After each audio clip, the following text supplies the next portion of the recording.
Hello, everyone. I hope you guys are well. Welcome to today's session. A couple of things we would like to talk about in the area of international trade, international business management, stuff like that. So, let's start talking about maybe regional economic integration. Yeah, that is the next thing which we would like to talk about. Regional economic integrations. Yeah, so what are they? Let's start thinking about that. So let's say that you guys are coming from Europe. So what are some of the regional economic integrations there? So maybe EU, European Union, that is one of the regional economic integration. Yeah, so we integrating the economies of the region. That is what it is. Helping each other. Uh, that is what it is. Uh, Trying to maximize from the countries who have any advantage, and maybe also helping out the countries which are not very well right now in the moment. So that is what regional economic integrations are. But look at, for example, yesterday we spoke about Russia also a little bit. So Russia also. So try to think about that. What are the countries with which Russia is cooperating or more involved in the region to improve the economy, both sides. You can think about those concepts which you guys were mentioning, I think, the day before: comparative advantage, absolute advantage, those type of basic things. You can think about that also. Uh,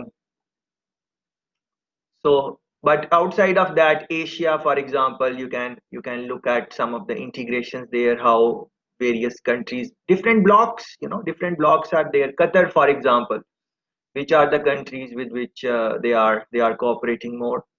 They are in some type of agreement or some type of uh,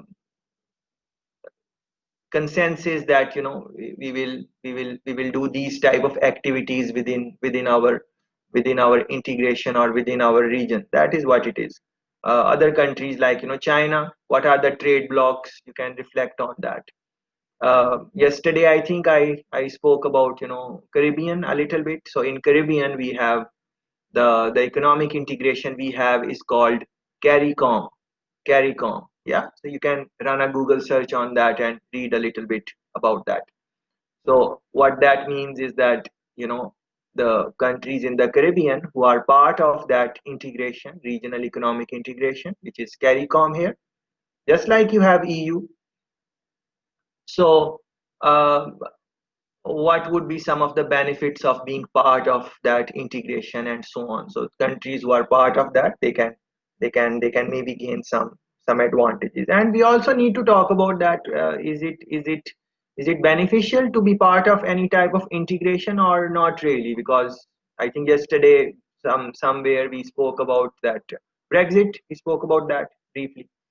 So uh, United Kingdom has decided that they would not be the part of EU the way they used to be. Yes, of course, they are still kind of part because of the negotiation and the new clause they have put in. So they have not gone 100% out, but you know how it is. And then the other countries like United States of America, they have some cooperations with the neighboring countries, for example, Canada and so on. So reflect on this, that why these countries, all the countries, China, US, big countries, smaller countries like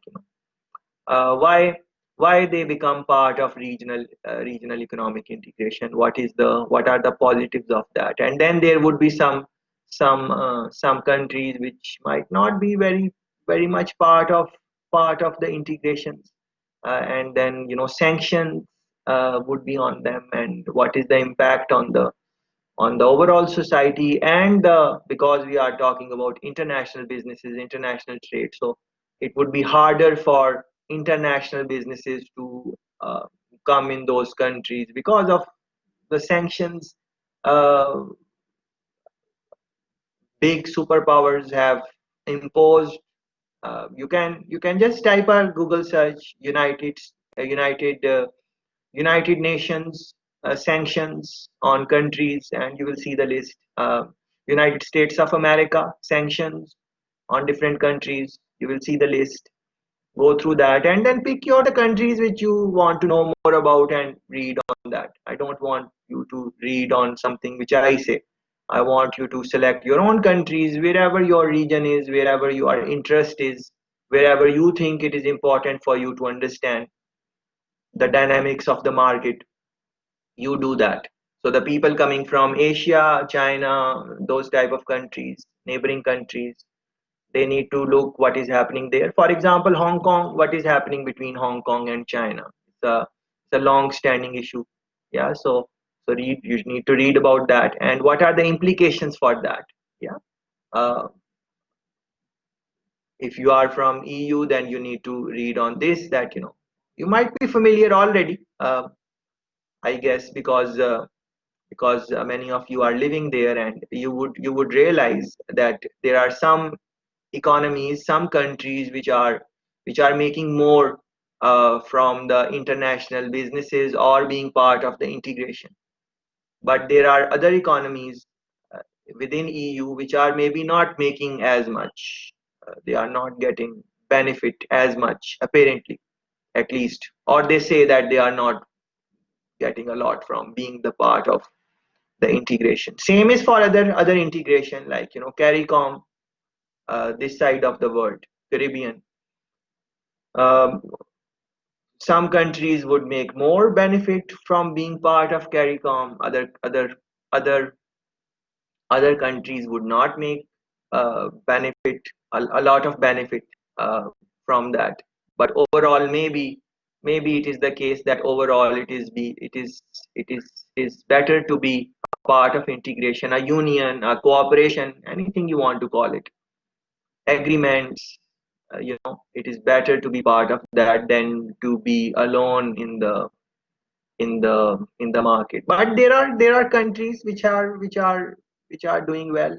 For example, although they are not maybe a part of a lot of cooperations and stuff like that because of sanctions and something like that. Cuba is one example, one of the Korean countries. That is maybe one of the examples. You can think about that. So again, it is linked with the political economy which we were discussing yesterday. So that role, you can see that what type of leaders are there in those countries. Is it a democracy or it is a dictatorship? So you would see things are linking. But let's come back to the topic of discussion, regional economic integration. So please tell us what is your opinion on, for example, because I'm assuming most of you are from Europe, so I would want to discuss EU because you might be more familiar with that. So, and it will cover other integrations also. So let me ask you that, what do you think about EU based on whatever is happening? Uh, the countries who are part of EU, do you think they are better off? Do you think they are not better off? Which countries are better off? What are the characteristics of the countries which are making most of being part of an integration, which is EU in this case? For example, maybe they have skilled labor, that is why they are making more from the EU. Maybe the education level is high. Maybe the infrastructure is better in that country, so they are making more from that. And which countries are maybe not making more from being part of integration? Maybe directly not making, because indirectly they would benefit still. uh, so the countries which are not maybe getting direct benefit, maybe they have less opportunities for good employment. So people are maybe migrating or going to other places in the EU. Because think about it, what the integration does. Integration, many times there are laws like, you don't need visa, you can travel without visa, you can stay there for X amount of time, you can find job. So it opens up the job market for the people who are part of that integration. So it does not really matter if well, it matters to some extent, but they have they have that flexibility, that if the type of jobs or the living conditions they aspire to have, they are not available in their home country, they can go out and find some type of employment and work, and indirectly the country would benefit, because we sending maybe money to their loved ones, to their family members, support or whatever. This is common practice uh, across the globe. And even if they are not sending it back, they are not heavily dependent on the country, because they are employed and they are making money, and even representing their money, their country in other countries. That is also part of that. So please tell us, what do you think are some of the advantages of being part of integration? What are some of the disadvantages of being part of integration? What have you observed from your reading or general life, that you are, whichever integration you are, if you are coming from Asia, I said you can. ASEAN is, for example, one of the integrations in Asia. You can talk about any integration. It does not really matter. If you are coming from American side, you are more exposed to that. You can talk about these integrations which US has. It does not really matter which integration you talk about, but I'm looking for some examples. Like you can tell us, what are the advantages, what are the disadvantages, what are you seeing in your area. So if you are coming from Europe, look at, for example, Germany. Look at, for example, Switzerland. Look at, for example, France. Maybe these are some of the countries which are making most of being part of some type of cooperation. On the other hand, there might be some countries like maybe Spain or maybe Greece. Maybe they are part of some beautiful countries indeed, no doubt about that. But maybe they are not getting as much from the integration. What are some of the reasons why uh, why that happens? What needs to be done to improve that?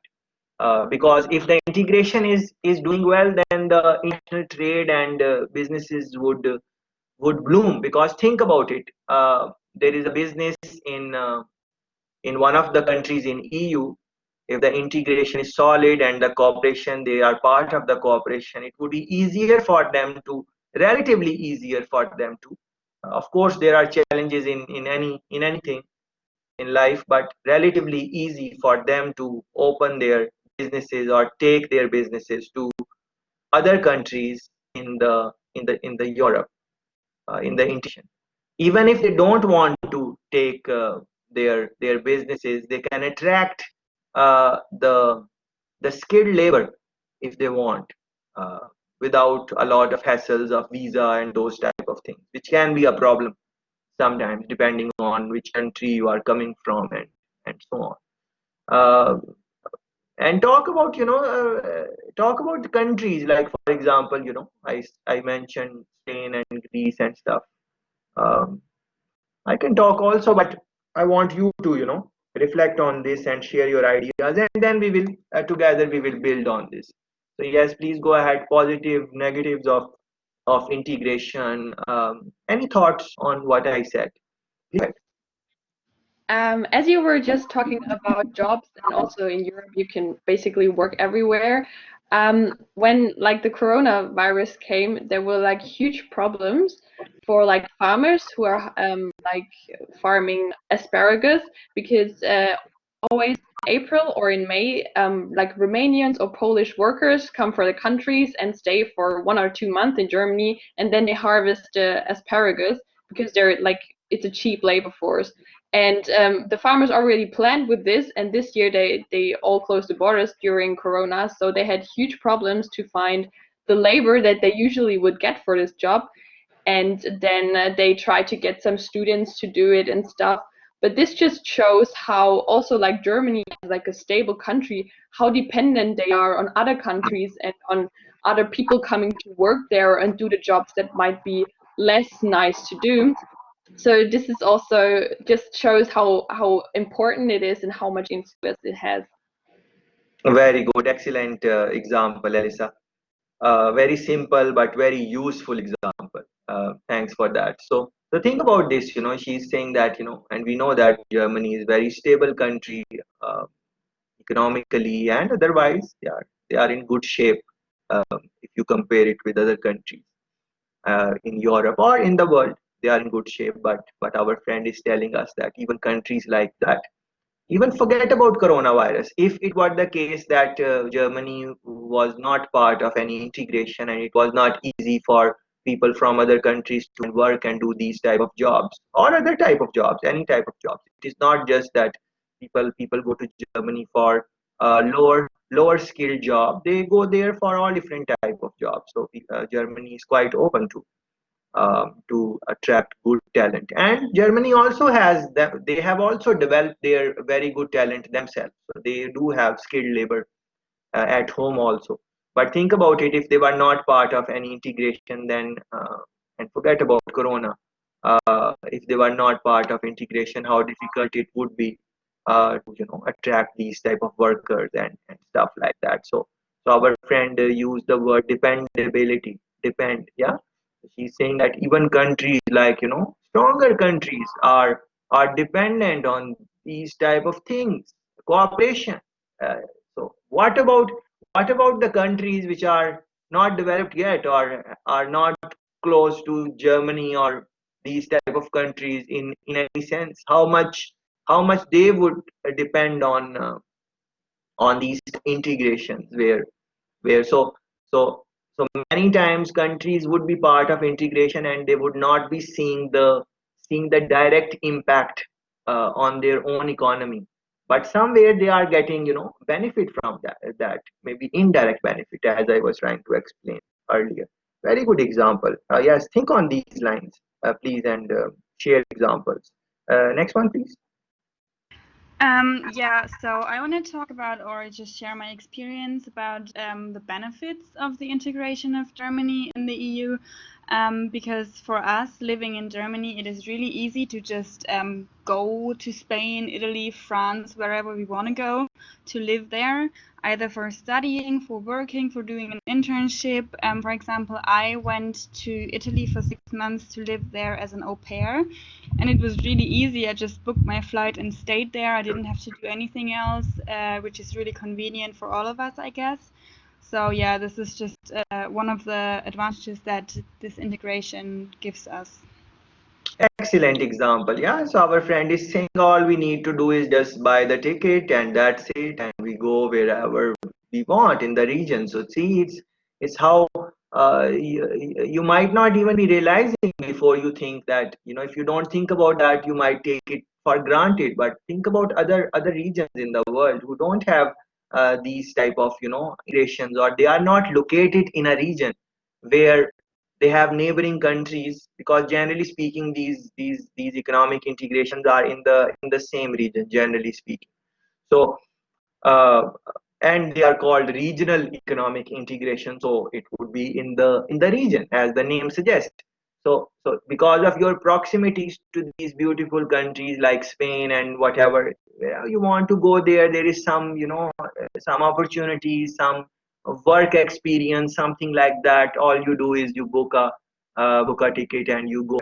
So it is not just that your country is doing well and you are benefiting. If the countries in the integration are doing well, you are still benefiting because you can relocate and go there. Of course, some people can argue that you would have to leave your home and you will miss your family and all those type of things. But it is look at convenient it is to travel different. It's cheap tickets are also available, very affordable tickets are also available. You are integrated by not just air but also by road, by train, by sea, if there is sometimes they take the ferry also, and people experiment that also. So think about those things. And because you are students, so think about other opportunities. For example, these funding scholarship type of opportunities which are open to EU people. Things like I think it is Erasmus or something like that. Those things are, maybe think about other regions. They might not be even available to the integration in which United States of America is. But because they are a very resourceful country and um, uh, the best institutes in the world, if you look at the top 100 universities, you will find that 50, 60 or something like that are in United States of America. Because of those things and their economic power and affordability, they can do those things themselves, scholarship funding to a reasonable extent. But think about other regions like CARICOM. I don't have anything like that, just what you have. So I kind of envy that in a good way. I'm happy that you guys have it and you are in a region where you can go to other places for internship and funding, scholarship, all of those things. Uh, so so for example, let me give you my personal example as I'm talking about. Uh, as I'm reflecting. So because I was trying to come to Germany and meet you guys in person, that was the plan, but it changed. But before that, I was trying to find some type of funding and something like that. So I looked at these opportunities which are available in Europe funding, and I could not apply for those because they were strictly for people from coming from EU. So if I were coming from EU and I wanted to come to you guys and meet you in Germany or something, it was very nice fundings were available. But because I'm coming from CARICOM, Jamaica, we are not part of the integration EU, of course. So those fundings were not fun. Yeah. So think about that. Um, uh, but the real thing is that if you are part of those integrations and you are not doing anything to benefit from that, then what is the point? So I really encourage you guys. I'm sure you guys are already doing that, but I want to play my part also. So I encourage you to take look around and see what are the opportunities being part of this integration, beautiful integration EU. Of course, there are there are there are countries which are not happy of being part of EU. We totally understand that, and they are saying that what is in it for us. Other countries are benefiting more. Uh, uh, yeah, so things like that. Very good. Next one. Yeah, so I was just thinking about Romania because Alyssa mentioned it and about harvesting, and we actually have a lot of jokes in the country. Like for people who don't have money or don't have an education, they all go to Spain to harvest strawberries. And we always joke about this, like, oh, you don't have money, you can go to Spain to do some work there. But not only that, like Romania gets a lot of money from the EU. If you have an idea, even as a young person, you can just create a portfolio and you can get money from the EU Union. And even the state borrowed a lot of money from the EU, not necessarily doing something with it, but it's an opportunity for us to invest in the country more. Which country you are from, Rox? I'm from Romania, but I live here in Germany now. Okay, so as a Romanian, what is the sentiment in Romania? What do they think, that are they better off being part of EU, or they think that more should be done? And what is the overall situation? It depends who you ask. If you ask younger generation, they think it's great because it offers us a lot of chances to, get money to travel, to do a lot of stuff. But if you ask the older generation, they don't like it. I don't know why, but they just don't. Hmm. Your last name, Dumitru. This Yeah, is this is this is this comes from Romania or something like Greece? as far as I know, it's Romanian. It's Romanian last name. Okay, all right. Okay, thanks for Yeah. that. Yes, so think about these things which Rox mentioned. Very interesting points, like Romania, beautiful country there. Uh,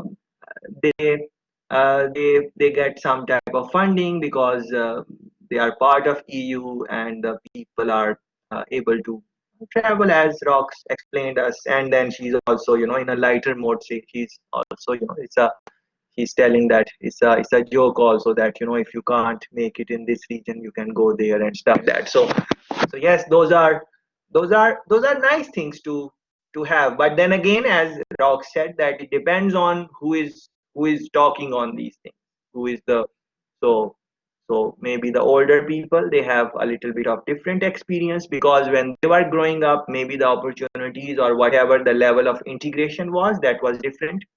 But for younger folks, for all of us, uh, we we we are seeing maybe more benefits from these opportunities, especially in the times when internet is there, where we can very easily run a search on anything and find out what are the opportunities, what is happening, check the background, whatever we have to do, as long as we go to the right correct website, which we can know, we can distinguish between which sites are reliable and which news is not reliable. As long as we can do that, we are we are kind of better off.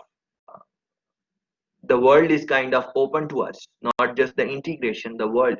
Especially, those of you coming from EU, there are some countries where you don't need visa. You don't need visa for, like, 100 odd countries. Yeah.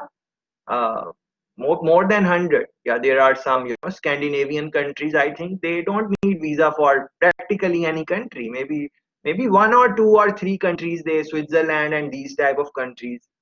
Even on the top, the Finland, Sweden, Norway, how many visas they need for different countries? Maybe 5, 6, maybe 10, maybe not even that.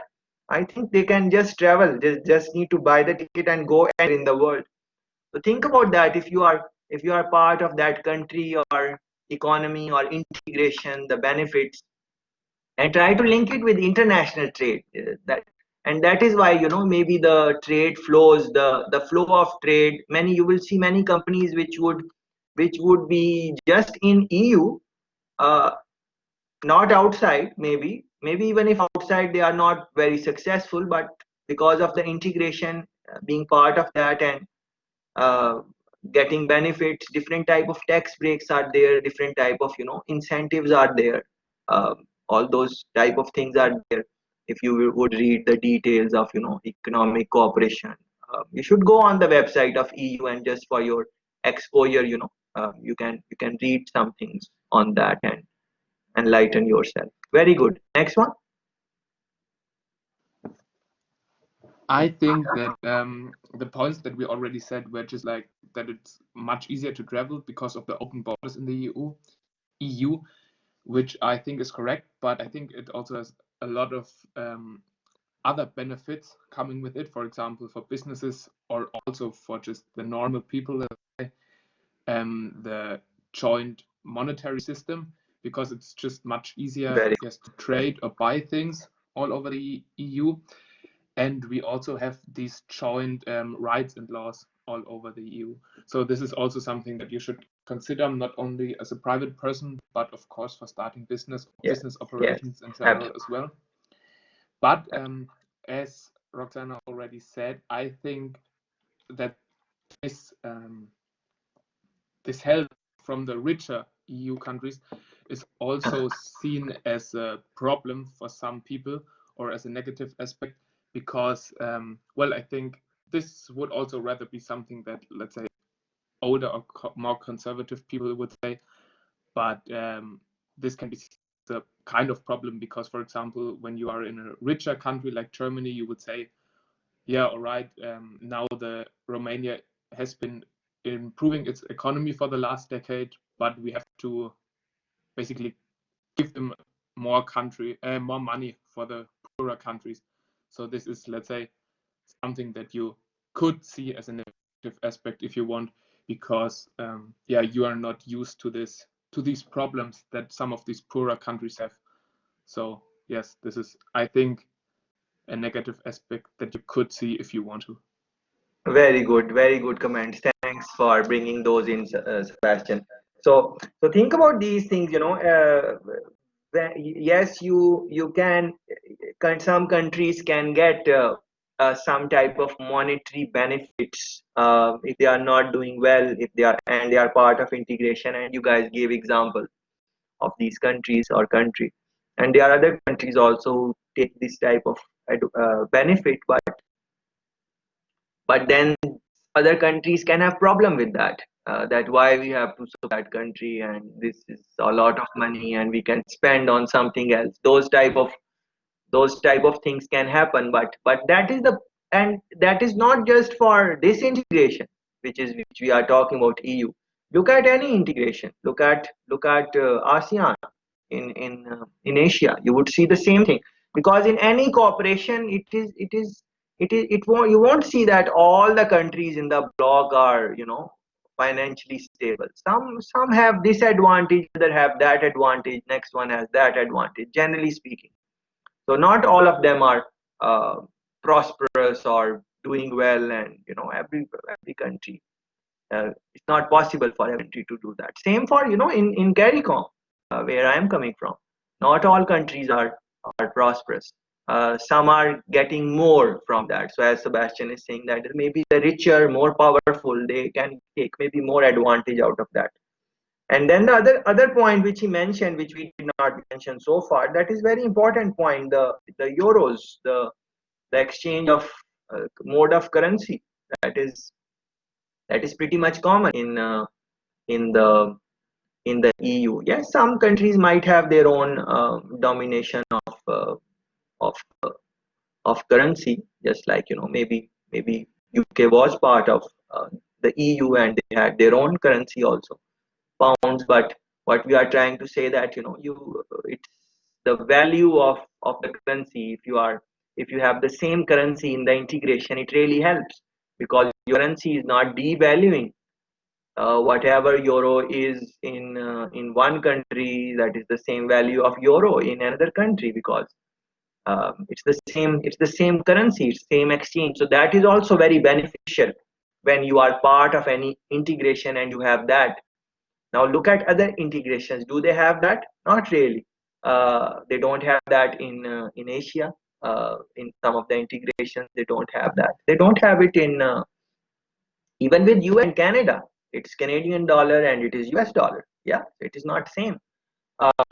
Even in CARICOM, it is, we have Jamaican dollar, and other countries have their own dollars, and it is not same currency. So this is another very very interesting advantage, which Sebastian has mentioned, that the same currency is there, euro is there. Uh, Very very good. Next one.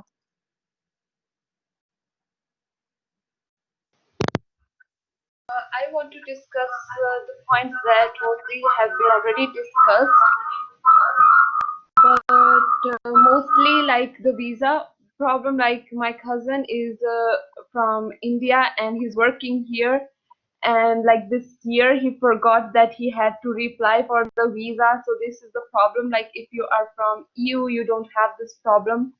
Like so he skipped his deadline, but fortunately they were nice, so they didn't question it. But yes, also my sister, she has to apply visa every year, and there are so many requirements that you have to fulfill to in order to require a visa. And also working hours are less for students who are coming from outside EU. Like they can work less, or they have to apply for working visa, because like I have Italian citizenship, but I still can work without getting a working visa. Like I can work more. And also the monetary system, like it really helps, because whenever I go back to India or when I went to China, it was very difficult to keep track of money, because I always have to convert how much it will be in euro, and it was really difficult to keep track on how much I was spending. So yeah, that's it. I mean, these are the really big Excellent. advantages. Excellent points, and very excellent points, and very relevant for international trade. Because think about it, just like our friend here, she had to calculate for her personal usage, that how much she's spending and everything. What is the, just to understand that what is happening, is it worth it to spend this much or not? You would have to convert it in her own currency, or the currencies which she's more familiar with. You would have to think about those things. Same thing for international trade. If international trade has to do these type of things in the region, then they are kind of, it's not good thing for them, because then think about it, there are so many ingredients, so many small things which go in making one product or service, so many, and they are sourcing it from different countries. So, and now if they are sourcing from different countries, and then they would have to cost that, what is the cost of this, and this much money is how much it is equivalent to, whatever the currency they would be dealing with eventually, euros or US dollars or something like that. So it's quite a hassle for them. On the other hand, if you are doing all the things in the EU, then you are just paying European euros. Yeah, so it is, you don't have to do that. You still have to maybe do a couple of calculations here and there, but it is not that taxing if it is from one currency to another, and then to another, and then to another. That can be a very big challenge. And the other example which our friend mentioned about her cousin, thanks for that example. So let's imagine that, the our cousin, we want to employ him in our international business, and he's skilled, he has all the, knowledge and everything, and he's talented and he's bright, everything is there. But if we want to bring him in, we would have to go through all that paperwork. We'll have to file for him. We will do all of those things which one has to do, which our friend explained us a little bit, that it's quite it can be tedious also. And then knowing, the regulations and everything. On the other hand, if we find someone else uh, who is fit for the job within the integration, we just need to invite them, and we'll just come. And even if they want to get some type of, work visa or something like that, or some permission, it won't be any hassle, because they are part of EU. So that is now linked with the international human resource management, international business, international trade. Because in international business, you are looking for the best talent from the world, across the world, you are looking for that. So in that, you have to think about these things, very very important. And then there are other things, how much you are going to pay. So if the same skills are coming from a country like, let's say India, and same skills are coming from some country within the EU, and international business is hiring, and same type of guy is coming from same level, same position, same skills is coming from United States of America, you would be surprised that although the job is same and the level is same, all of them would be paid on a different level. The scale would be different, same overall scale. So let's say the scale is 1000 euros to 2000 euros for this job. That is the overall scale. But the exact money which they would be getting, they will be different depending on which country they are coming from, which passport they hold, more specifically, not necessarily country, but which passport they hold. Yeah, because sometimes people coming, just like our friend, she's maybe coming from India, but she hold passports from somewhere in EU. So these are things which you need to think about in international businesses. Both examples very interesting. So visas, money issues, buying issues, working conditions, working, even the agreements, they can be very different. That, if you are coming from outside integration, then you are responsible for this, and you have to do this on your own, and you are responsible for this, and those type of clause they would put in, because they know that if someone is coming from within the integration, these things would be covered anyways, because they are part of the integration. But if someone is coming from outside, maybe the company would have to pay in some circumstances. So they take out that liability from themselves sometimes. uh, and other issues happen. You are bringing in someone from outside the integration, might slip in the country, they might slip.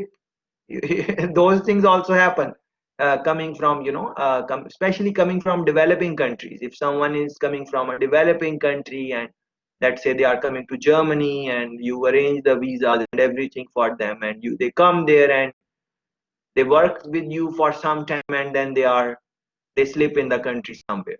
Yeah, so that's bad reputation for the company. Again, the problems and those type of things. So what I'm trying to say that in all aspects of international trade, where they are going to source the products, where they are going to assemble it, where they are going to get the skilled labor and all these things, international businesses do consider that which integration they want to go in. Yeah, and build there maybe the production houses, build maybe their headquarters. All of these things they need to think about. Yeah, next one please. All right. So what I wanted to point out, especially when it comes to the example of the European Union, is that, and many forget that the European Union's mission also is consumer protection at large, meaning that if you, I don't know, buy a tomato in Germany, it has a certain standard to it, and if you go to another European Union country, you would also get a tomato attached or like fitting that same standard. So what that does is basically it protects you as a consumer, obviously, but it also, yeah, leads to a lot of cost for the producers having to like update all of their facilities in order to match the European Union standards. That's a big topic, definitely. I have an example. Like we have friends who are running a big butchery down the south of Germany, and they are closely like to investing millions for the European Union standards in order to be able to, or to be allowed to run and continue their business. And I mean, for them, it's quite okay to deal with it. But if you're a smaller company having to invest a lot to fit these new, let's take the hygiene standards, for example, it's a big problem for them. So they're, yeah, kind of a catch. Excellent. Excellent point, Luca. Thanks for that. So yes, they're positive, but it can be, might have to spend a lot of money also, because you need to now fulfill the laws and regulations of the country. If you are going to open some type of plant, they are going to come and inspect you and see that if you are meeting those those benchmarks which they have set, those standards which they have set. So you might, our friend is saying millions of dollars or something like that, and it is true. It can be a lot of money, because you need to really, and then and the consumer right he's talking about, and Sebastian also spoke about laws and regulation. You can link this with this. So think about, for an international business, this is the advantage, but this can be a disadvantage also, because at the end of the day, you want to save money also. So you would consider this, that okay, if I open the butchery in Germany, south of Germany or wherever, I need to spend this much money. But if I go to X country outside of EU, and it's a developing country, they have laws, but no one really cares, and I just open my thing there, and there is corruption in that country also. Officials will take bribe and stuff like that. Why don't I just go there and open my, whatever I need to open? And then the labor is cheap and everything is there, and I will just move from there. And those things happen. You would see all these big companies. You just see where their plants are, where they produce, where these people who make, clothing, shirts, and stuff like that. They are made somewhere else, and then the label is that it's made in, it's made in X country in Europe. But if you if you read the if you read the fine print, you will know that no, it is the perception that it is made in X country, but somewhere on the shirt or somewhere on the clothing they would say that it is made in XYZ country, in Asia or in Africa or something like that. Even African countries, they are making very, very nice clothing, some of them. Yeah. I posted the case of Ethiopia yesterday. Yeah, so you can do look that up also. That was very interesting example. Yeah, yeah, Luca, you want to say something? Well, as to add, definitely it's a great thing. I mean, no matter where you go, the European Union, you're in theory not able to buy. Let's take meat as an example. That's not the quality you would expect, you know. So yeah, it's especially when it comes to food, quite an advantage. Yeah, absolutely. Yeah, so think about these things. Very important discussion for international trade and international business. Next one. Well, I will talk a bit about the Soviet Union. It Yeah. was the union consisting of 15 countries, and it was very self-sufficient. So everything was produced inside these 15 countries, and the standards were also the same. So the education standards were the same. So the labor force, it was not that important from which country the person is coming. They knew that he or she is educated the same, so he or she is very good at doing this job. And it's the same about manufacturing standards. There were some state manufacturing standards, so all goods, food, anything was standard within these 15 countries. And even railways, if to compare European railway and Soviet Union railway, so the train had to change because the standards were different.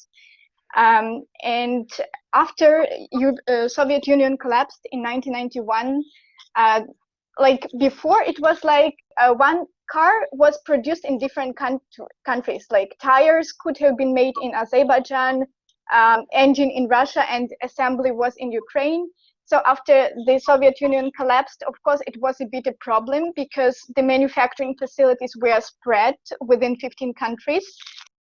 But they came up with idea to create Commonwealth of Independent States. So these 15 states, after gaining their independence, still remain some economic benefits for each other. So like no taxes or lower taxes, special conditions, and so on and so forth. It's about Commonwealth of Independent States, which are the previous Soviet Union states. And the other thing I want to say that Ukraine is aspiring to be part of European Union, and the country has signed associate agreement under certain conditions. So politicians have to do a lot of reforms in the country, like to fight corruption.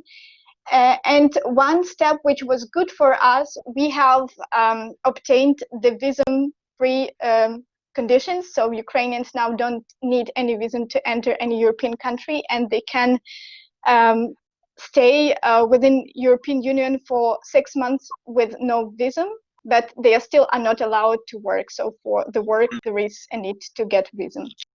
Excellent example, Lina. Thanks for that. So think about these things. The role politics or the political leadership is going to play in order for their people to go into, or their country to go in an integration.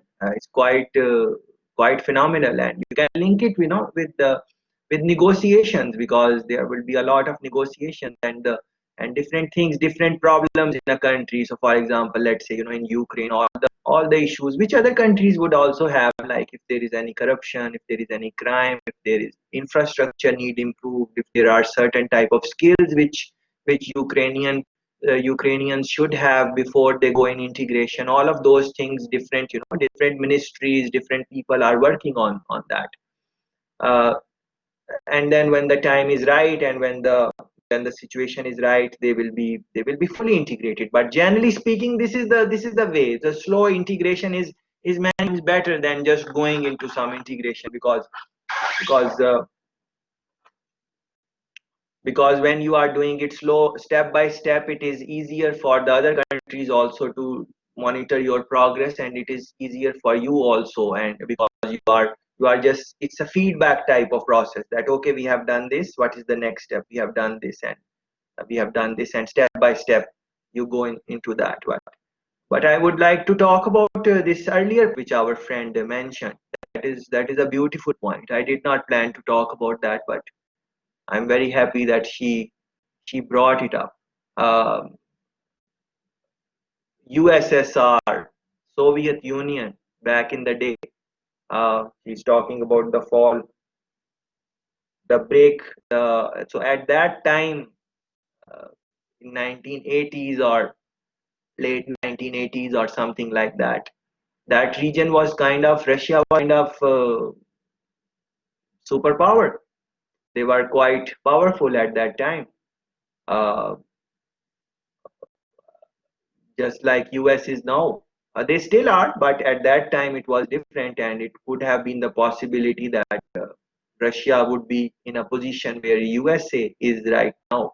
It could have been the case, but that did not happen because of the wars. So how did Russia fall? It was it was a war with with Afghanistan, and the other countries were backing people coming from Afghanistan, and that is the time when United States of America was backing these people who are known as Taliban now. You all are very much familiar with Osama bin Laden, OBL. So he was a close friend of United States of America, and they are the ones who brought him in that region. And he was a very rich guy. His family is very influential, and they are extremely rich. And then they decided that they will go in Afghanistan, and then that war came, and then slowly it was break of break of the break of the Russian Federation into smaller parts also, and then this thing also happened, which Lena explained us. And of course, US was behind this, that they were funding.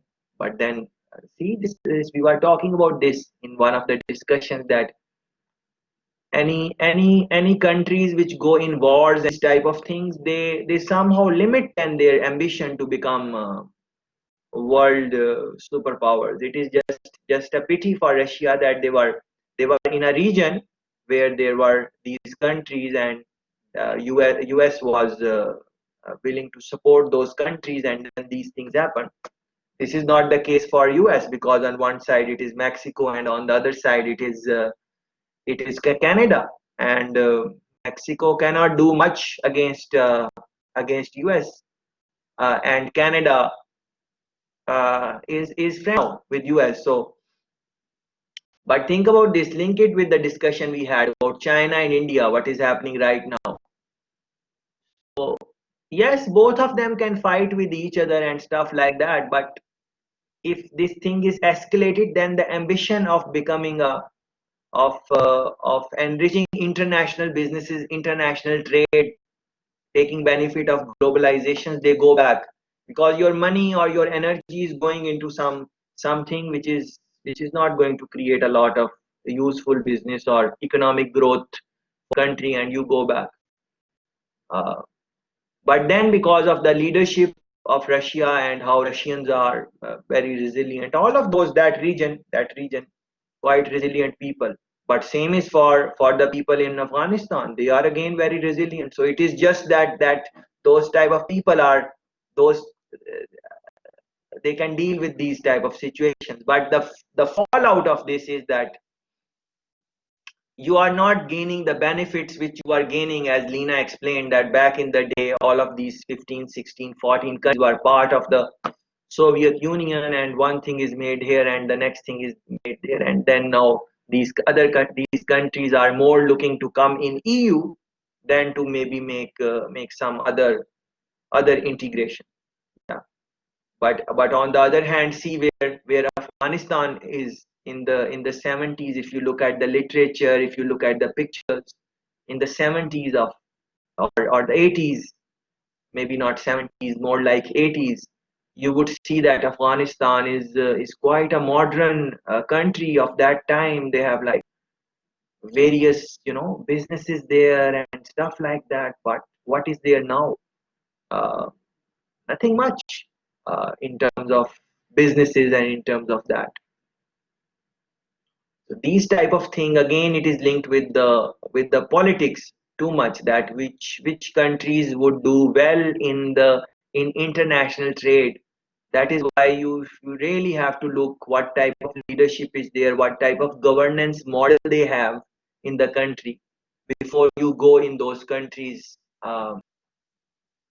as an international business. Because think about it, if you are going to go in any country, you would be making a lot of investment, and you are making it for the long run, because you might not break even right away. It takes time. You will have to establish your business, all of those things.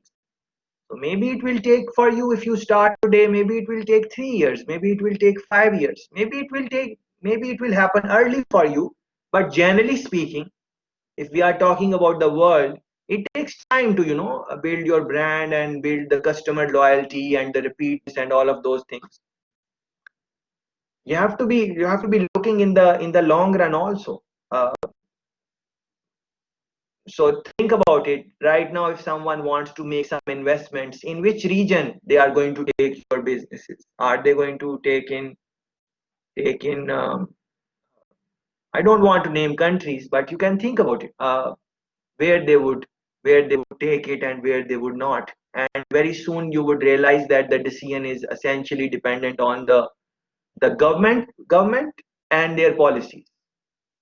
And with the policies, if it is developing country, you would have to see that when the new government comes, what happens to the previous policies? Because in developing countries, this is again a problem, that when the new government comes, they change the policies. Although there are some agreements which they have signed with internal bodies like IMF and World Bank and so on, so they have to oblige that. But the local policies and local way of doing things, or the vision of the country, they try to change it. Next leader comes in, and then 4 or 5 years the term is over, and then the new person comes in and they have their own type of doing things. So you would see this also, that the countries who have progressed, they have progressed because they had continued policies which did not change because of the change in government. These are some of the things you would want to reflect on when you are analyzing any type of integration. Yes, next one, please. Hello, can you hear me? Please go ahead. Hi. No, I was just going to go back to that topic we talked about earlier about integration, immigration in the European Union, because my husband is actually from Brazil, and we went through the entire process of getting a visa and how difficult it was, and the paperwork, the bureaucracy was incredible. It was so much work and money that we spent, and so much time and worries. And again, I realized what a privilege it is to have a European passport. For me, everything is just so easy. I can just go into a different country. And he was like, it's so unfair.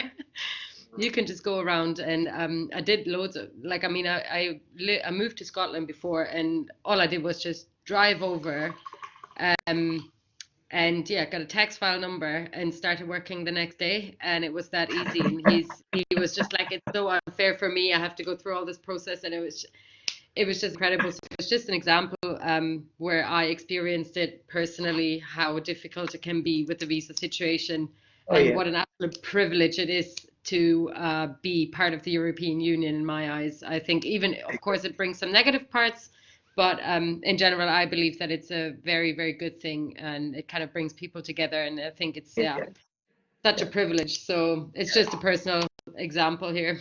Yeah, thanks very much for sharing your example. We really appreciate that. Annalie, which country you are from? I'm from here. I'm from Germany. So I'm actually local. I'm from near Würzburg. But I traveled for about 7 years after I did my A levels, and I went to South America and traveled there as well. And I worked in Brazil for a year, and that's where I met him. And yeah, he kind of came back to Europe with me. And that's how we ended up in the situation and having to go through the whole visa application process and all that. So You have amazing story there. 7 years of traveling. What was that? yeah, it was, I just kept going. I just loved it so much. I didn't want to stop, and yeah, so I just kept going from place to place. And I started off like many people back in 2011 though. Went to Australia and New Zealand, Southeast Asia, and yeah, I've traveled in Europe quite a bit and lived in Scotland, and then I went to South America as well. And yesterday you said you liked Bolivia a lot, and I do agree with that. Bolivia is a brilliant country. It's so nice to visit. Like I went there for a few weeks. It's a really great place. So yeah, I've been to South America for a while, and I love it. Amazing, amazing, amazing. How did you fund your trip? That would be very interesting. Maybe some friends are interested in doing the same thing like you did. So how did Yeah, you fund absolutely. yourself? It was mind-opening. It's incredible. It's addictive. I didn't want to stop, and I can only recommend to do so to everybody. Everybody should go and travel and see the world a bit. You change your perspective, you change your opinion about people, and you become a lot more open-minded and also tolerant, and you learn so much about cultures. It's not only it's absolutely amazing, and like I said, it's addictive. You just don't want to stop, and it's not only it's the amazing places you see also, but for me it was the people that I met, along the travels from so many different countries, not only the people from the countries I visited, but the people that I met there that were also traveling, and it was just incredible. So I can absolutely recommend. Yeah, and let's not forget that in that you also found the love of your life. Congratulations. Yes, absolutely. Yeah, maybe that's why I kept traveling for so long until I found him, right? So now we know that it takes kind of 7 years. Yeah, well, for me, yeah. All right, thanks for sharing your wonderful example, Annalie. So please think about this. Annalie is saying that when she wanted to work in one of the EU countries, she just filed the tax number or whatever she had to do, and next day she was working. On the other hand, our friend coming from Brazil, beautiful, wonderful country, big country, massive country, great people. But because they are not part of EU, so she's talking about like she said all of the money which is spent. So money is one thing, but all of the time, she's talking about time, energy, that a lot of time. And she also said that worries, a lot of worries also that, now you have to do this, now you have to do. Although Annalie is there who is sponsoring him. Yeah, so Annalie is sponsoring our friend from Brazil. And they have the documents that they are together and stuff like that. Still, after that, uh, it was a hassle, real. On the other hand, she's saying for her, she wanted to work in some EU country. One day, do the paperwork. Next day, you start working. And she's saying that it is a privilege to be part of this type of economic integration. So think about the same issues for an international business. So an international business, why would they want to call someone from, let's say, Brazil, or let's say from Jamaica or any other part? Why? They might be very talented, they might be whatever, but it will take, some type of effort for them to, for two countries to bring those people. It will be. Um, but on the other hand, if they can get equally talented, or even maybe they will, at the end of the day, how they hire is that they don't go for equally talented. They would say that a reasonable person, if we can get from EU, go for that. We don't want for like top notch someone who is not from EU, because there is a lot of work we would have to do. Unless they really want someone who they really think is going to make a difference, and they really have to bring them and whatever, then maybe that would be the case. But then there will be new problems, because there can be adjustment problems, which we will talk about in international human resource, for the person, for the family, and so on. Yeah, so quite a diverse topic here. Yes, next one. Yeah, I wanna agree with Annalie. Just as the point, like for non-European, it's very exhausting and difficult to apply for visa or resident permit here in Germany. And for example, last year I wanted to renew my resident permit, and I almost have a problem that I ran out of money. Not because I don't have money, but I have money in my blog account. So because to apply for student resident permit, we need blog account, and so I have to extend my blog account to apply for resident permit, but I also need a new resident permit to activate my blog account. And there is a time difference in between this, and the blog account is arranged. I have to deal with another party. It's not part of the government stuff. It's from third party. So I have to communicate with them like, I need money from you, and my resident permit is only issued next 2 months. So if you don't give me money now, how can I leave? So yeah, it's a lot of stuff to deal with. But anyhow, I want to talk about the ASEAN here. So ASEAN is a short form for Association of Southeast Asian Nations.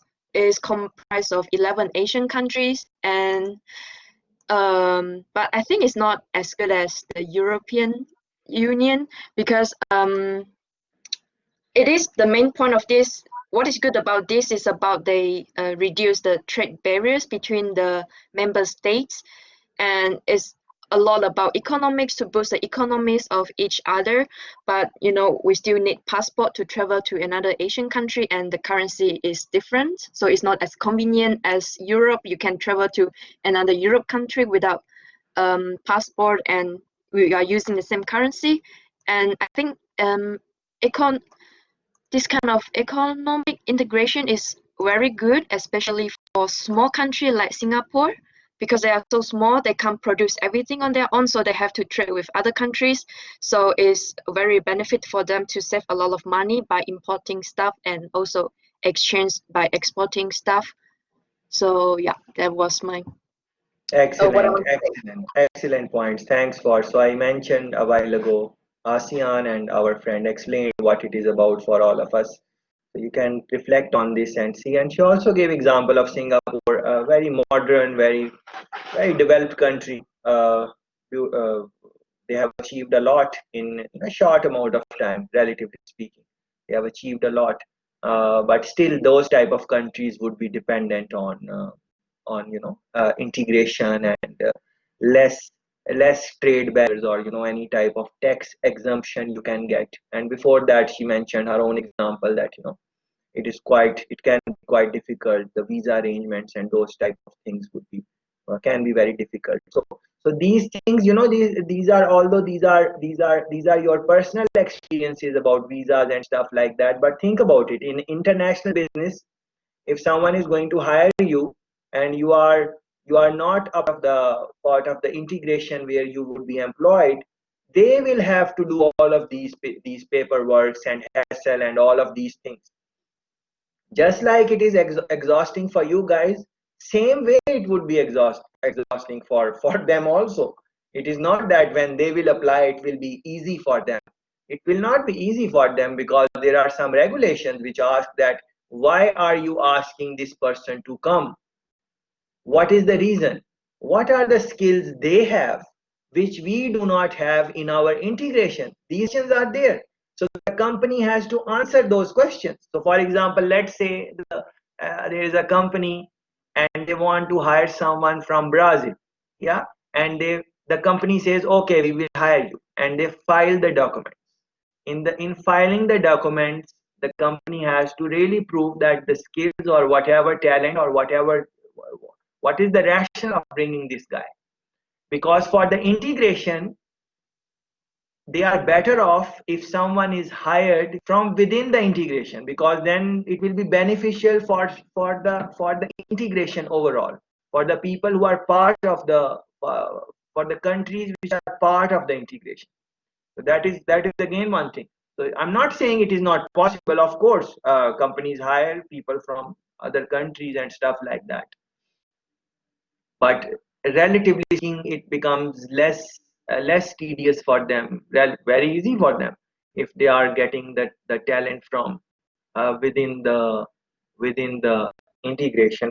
Very good points. Please read more on ASEAN and stuff like that. And he gave example, Yun gave example of Singapore, but there are other countries also, and they have their own viewpoints. And you would realize as you would start reading on the integration that in all the integration these issues are there, that some countries are complaining that we are not getting a lot, and then they need to be compensated by the EU by some loans or whatever. And then again, that is a problem, because yes, you will get the loan, but how that integration will look at you. Yeah. What respect, if I can say, you will earn from the integration. Yeah, psychologically speaking, mentally speaking. Because think about it, any integration, Caribbean, for example, Caribbean. So we have CARICOM, as I explained you a while ago. So if one country is doing a lot of production and they are doing a lot of exports, and their people are skilled, and all of those things, the positive points you guys mentioned, if all of those things are there, that country would be viewed in a better way in the integration. Whenever there will be any type of negotiation in the integration, in the cooperation, whatever that country would say, it would have a little bit more weightage. Please reflect on this. When there are negotiations in the EU, which countries have more say, or they are more like more coming from upper hand, coming from power, more power. Those are the countries which we know. Countries like you would know that, yeah. So, but the countries which are on loans and EU is helping them, or CARICOM is helping them, or any other integration is helping them, they somehow don't have that leverage in the negotiations.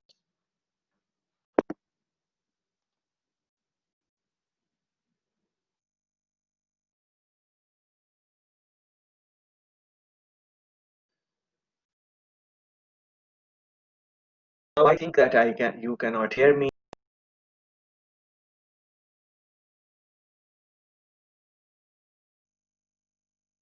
and after a while you will not be able to hear me. Please go ahead and talk about these issues. Next one. Yeah,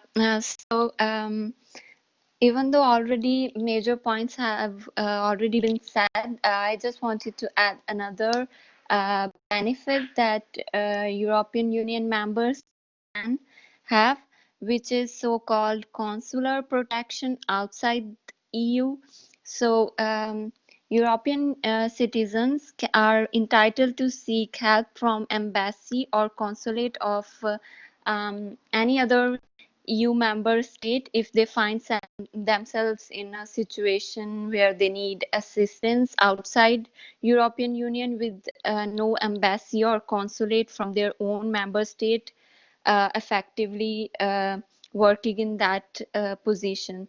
So I will explain this concept with an example. So that it's clear. If a European Union member goes to Australia for a vacation, and for example he lost his passport, so if he is in a region or state where there is no embassy, Italian embassy of his own state, he can go and seek help from one from Spain or France if that's there in the town. So that's the benefit that European Union citizens can have. They can easily go to any other member state embassy to seek help whenever they need, if it's not possible to go to their own embassy. Thanks for giving us this example and helping us, those of you who are not familiar with that concept. Thanks for the example and helping us understand that. Yeah. I appreciate that. On a lighter note, my cousin's name is also Mehak. Yeah. That is interesting. Good to have you. Yeah. So think about these things. What can be some of the advantages or some of the disadvantages of being part of integration? Link it with international trade. Link it with the earlier conversations, like we were talking about globalization and stuff like that. All of these things are linked. So please reflect on that. Uh, Especially, I think try to figure out the type of cooperations or integrations these countries like China. Read bit on that. What type of integrations they are in. Don't just limit your knowledge on the integration of EU. Although you might end up working all your life within the EU, and you are fine because EU is doing great things there. But still, it is good to know about because we are talking about international trade, international business. So it is good good to have a overall viewpoint of what is happening. So very good discussion. Thanks for that. We kind of covered almost the major integrations, if not all.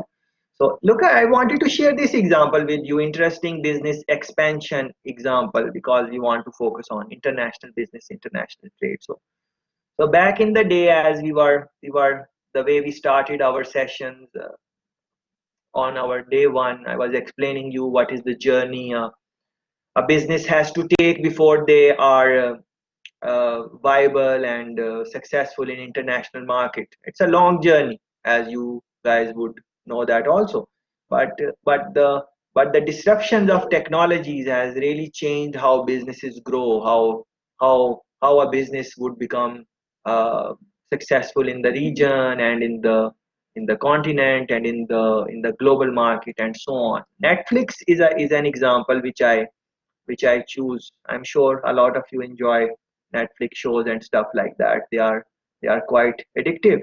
Uh, so if you don't watch Netflix, don't start it now, because you will get addicted and it takes a lot of time out of your schedule. So look at this. Netflix expands to 190 countries. Yeah, because of the nature of the business and so on.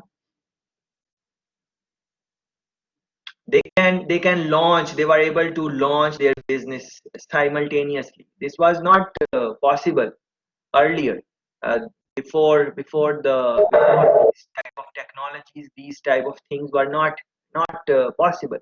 So that is why I was saying that, in one of the sessions, I was saying, and I'm going to say it again, and I will also say it again maybe before we close our week long sessions, that I really encourage you that if you have any ideas, anything like that, uh, launch them using some website or something, any business ideas, anything you can do, entrepreneurship or something like that. Start it, because of the technology disruptions, it is relatively easy, and the world is your market. And if you are strategic about it, I think you can make it. And the idea is interesting and the product is interesting.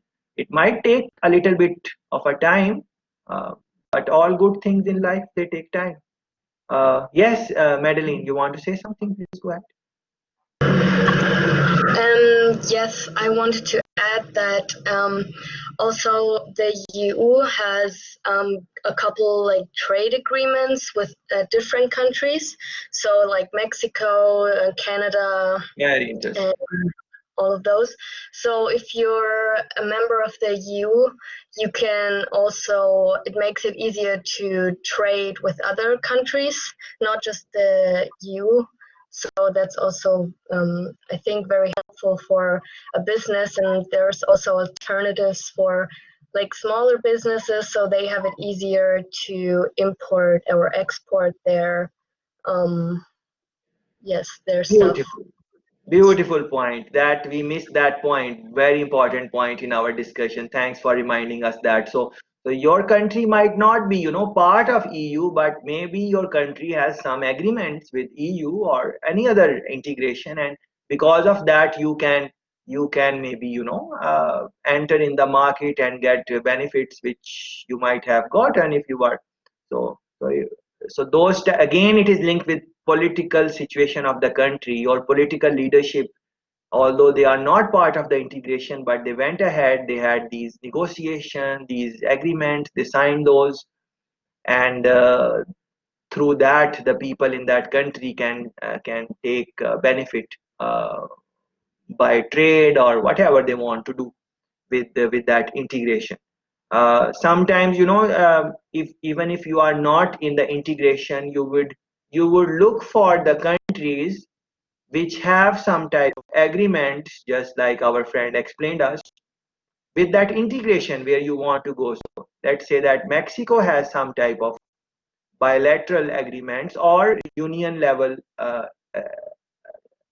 agreements with the EU, and I am coming from Jamaica, and I know that my country do not have any agreements with EU. If that is the case, then I can enter the EU market by starting my business in Mexico. So let's say my country has some agreements with Mexico, and I can benefit from those.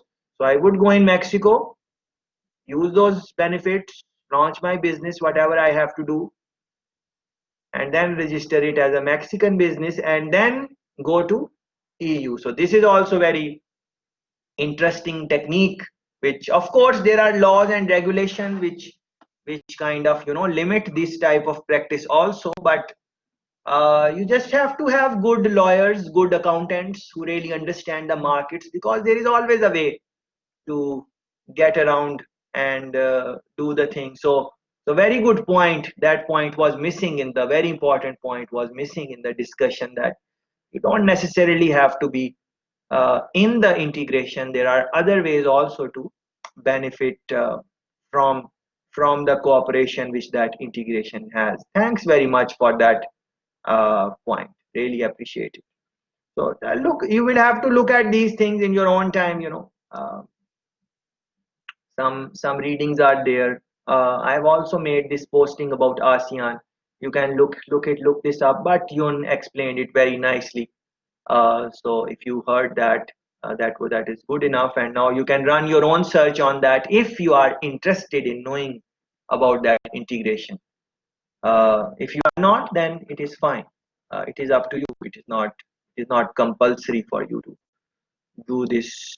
It is just for, because majority of the things which we would be doing in the week, they are more for your knowledge and stuff like that. Because just like I explained you yesterday, there is no exam where I would ask you, please write on regional economic integration and give examples and stuff like that. We are doing that in our sessions. You guys covered foreign exchange market. You guys mentioned that what are the positives of having same currency. What can be some of the negatives when you don't have, how foreign exchange markets work. It is essentially demand and supply. So you would see that any international business, they would want to keep euros if they are going to in their reserve. I'm talking about businesses. So businesses would keep euros in their reserve, just like banks do. Businesses would keep uh, the currency, whatever the dominant currency is, depending on where they are doing business. They would want to do that. US dollars is major currency, so businesses would keep those in their reserve. Why do they keep those in their reserve? Many things, but essentially speaking, to avoid the fluctuation in the market. So even if the price go up and down or whatever happen, they have bought the euros or US dollars in the times when the currency was more stable or stuff like that. And generally speaking, these major currencies are stable, but anything can happen. You know that just the other day the price of oil went in negative. Yeah, that was very very strange, and it has never happened before. What that means is that the people who are buying the oil, the company was not charging them. Instead, they were paying them to buy because of the situation. Whatever happened, um, the agreements, the conversation Saudi Arabia had with other countries, and they were not happy, so they just lowered the price and stuff like that. So yes, they can afford to do that, but again, it was um, and again, all these things are linked with the type of leadership Saudi Arabia has nowadays. Um, Great country, again, beautiful country, and then the type of leadership. Uh, Again, it is linked with decision making. We were trying to talk about decision making yesterday, if you guys remember what type of mistakes you have seen leaders make. So you can think about these things. We really don't know right now if these were mistakes or not. Only we can't know. When we make decisions with the best of our abilities, and we know that that is the right decision. It is only after time we really know if that decision was right or wrong. So that is again a challenge in decision making. But nevertheless, other concepts, like you can run a Google search on that, things you learn in a basic economic course. For example, forward buying. Yeah, sometimes companies do that. fixed on a, they buy on a fixed rate, and they make an agreement that even in the future we will pay you this. So whatever the fluctuations in the market, that business is not affected by those fluctuations. So hedging, for example, you can run a search on that uh, hedging. Maybe in finance basic class you learn about these things. I posted this link which beautifully explained how foreign exchange market works in less than 5 minutes. I think 2-3 minutes they kind of cover the things which you might want to revise for international trade course. So you can do that in your own time, please.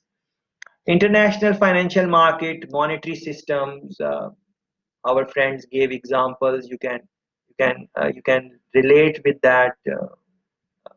Other things also you can relate. For example, the example about consulate. Our friend explained it with a nice example. You can read more on that.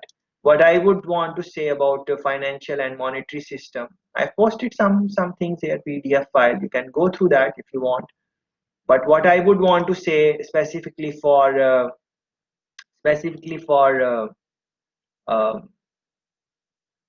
for international trade is that when you are in international business, you need to be mindful of what are the monetary systems or accounting practices in the region or in the country which where you are going to. For example, there are different accounting practices in the world. Major ones are British accounting practices, and then you have US accounting practices. So you need to be mindful of when you are looking at your statements, like profit and loss, balance sheet, those type of things. As an international business, when you would be reviewing those, you should be mindful that where what are the regulation, and because there might be some differences in how they are made and stuff like that. And then the local regulations about filing, taxing, those type of things, you might want to be mindful of that, at least to begin with, in international trade. uh, Global capital markets, you are going to look it up in your own time. I have posted two lectures which I carefully selected for you to watch. So please watch these only two I have published, and once you will go through them, you and link it with our discussions which we have had so far and which we will have in the future also. So global capital markets, these two clips, please watch them. This guy is quite knowledgeable, quite an interesting. In a short period of time you will learn. He's coming from Columbia University, so I thought that when we should listen to some other point of view also. I should not be speaking all the time. And you should do that for all the discussions, like for example, cultural understanding. Listen to some other people in other universities.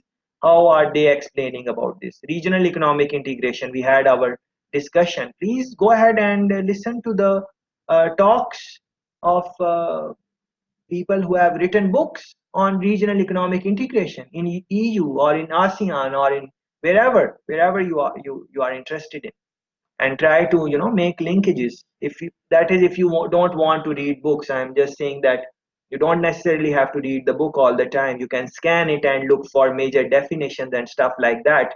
But in these times when we have YouTube and stuff like that, it is very easy to find best top people who are going to talk about these things. So we try to discuss it, but we are just able to touch these things. We don't have the time and space to go in 100% details and stuff like that. So I really encourage you that in your own time you look at that, how a person who is maybe teaching at Harvard University, how are they discussing about regional economic integration.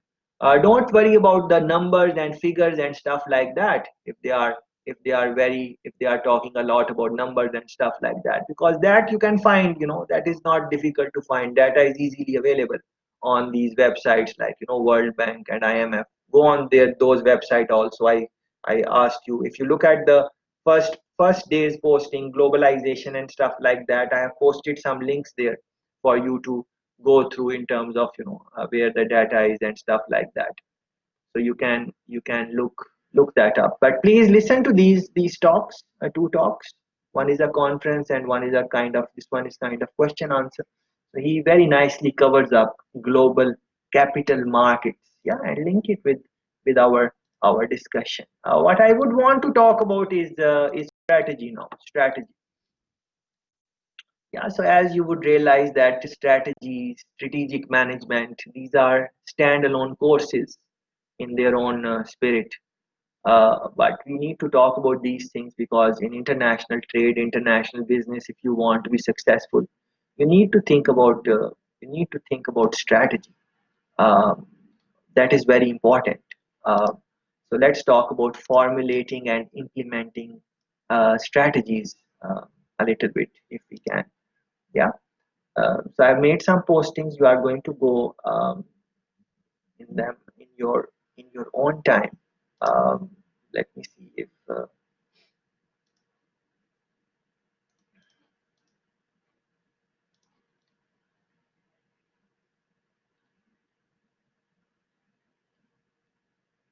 yeah. So the question here is that please reflect that what are different strategies for international businesses in your own markets? How do they? What are the things they do when they want to enter the market? Like for example, strategy. What is strategy? Generally speaking, strategy that how they are going to organize their business, how they are going to enter your market, and in that what are the when they are going to implement the strategy or form before implementing when they are going to formulate the strategy, what are the key things they are going to look for. Like for example, there what is the aim, what is the objective, what is the purpose of the business, what are they essentially trying to do. And then next thing, maybe do they have the time, do they have the resources, do they have the key personnel, where are they going to source their products, uh, what are the regulations, the customs of that country where they are going to launch their businesses. What should be the marketing strategy? Maybe they have the best product, maybe they have all the things are going on their side, but maybe the marketing strategy or marketing campaign is not good enough, that it was not able to win the hearts and minds of customer consumer, and they were not attracted. So what would happen if the consumer is not attracted through the marketing campaign, or simple things like the design of the product, the layout of the service. If it is a service, we have been talking about products a lot, but service is equally important because think about it. Amazon, what are they doing? Yes, they are offering you product.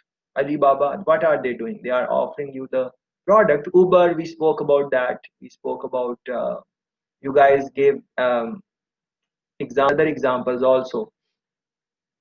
I'm trying to remember what examples you gave. One was about this place where you can just rent the you don't have to rent the hotel, you just rent the properties which are available on the website. So what is that? That all of those things are linked with the strategy of the business, how they are going to do that. Uh, how their own people will react to the strategy. Are they going to buy that strategy or not? That is again very interesting and important question to reflect on. um, so strategy, I think, is extremely important, starting from the objective goal, what you are trying to achieve, starting from what are the resources, what are the capabilities you already have, and more importantly, do you have the many times what would happen as we are talking about integration, I would want to link it with that. Many times what would happen is that you might not have the capacity right now as you are going in the integration, but as you would go in the integration, because of the cooperation or because of the support you are going to get in that integration, you will be able to work, or you will be able to make the ends meet, or at least break even in a short period of time. So you need to reflect on that also in your strategy. You guys were talking about, for example, leaders. Leaders are also,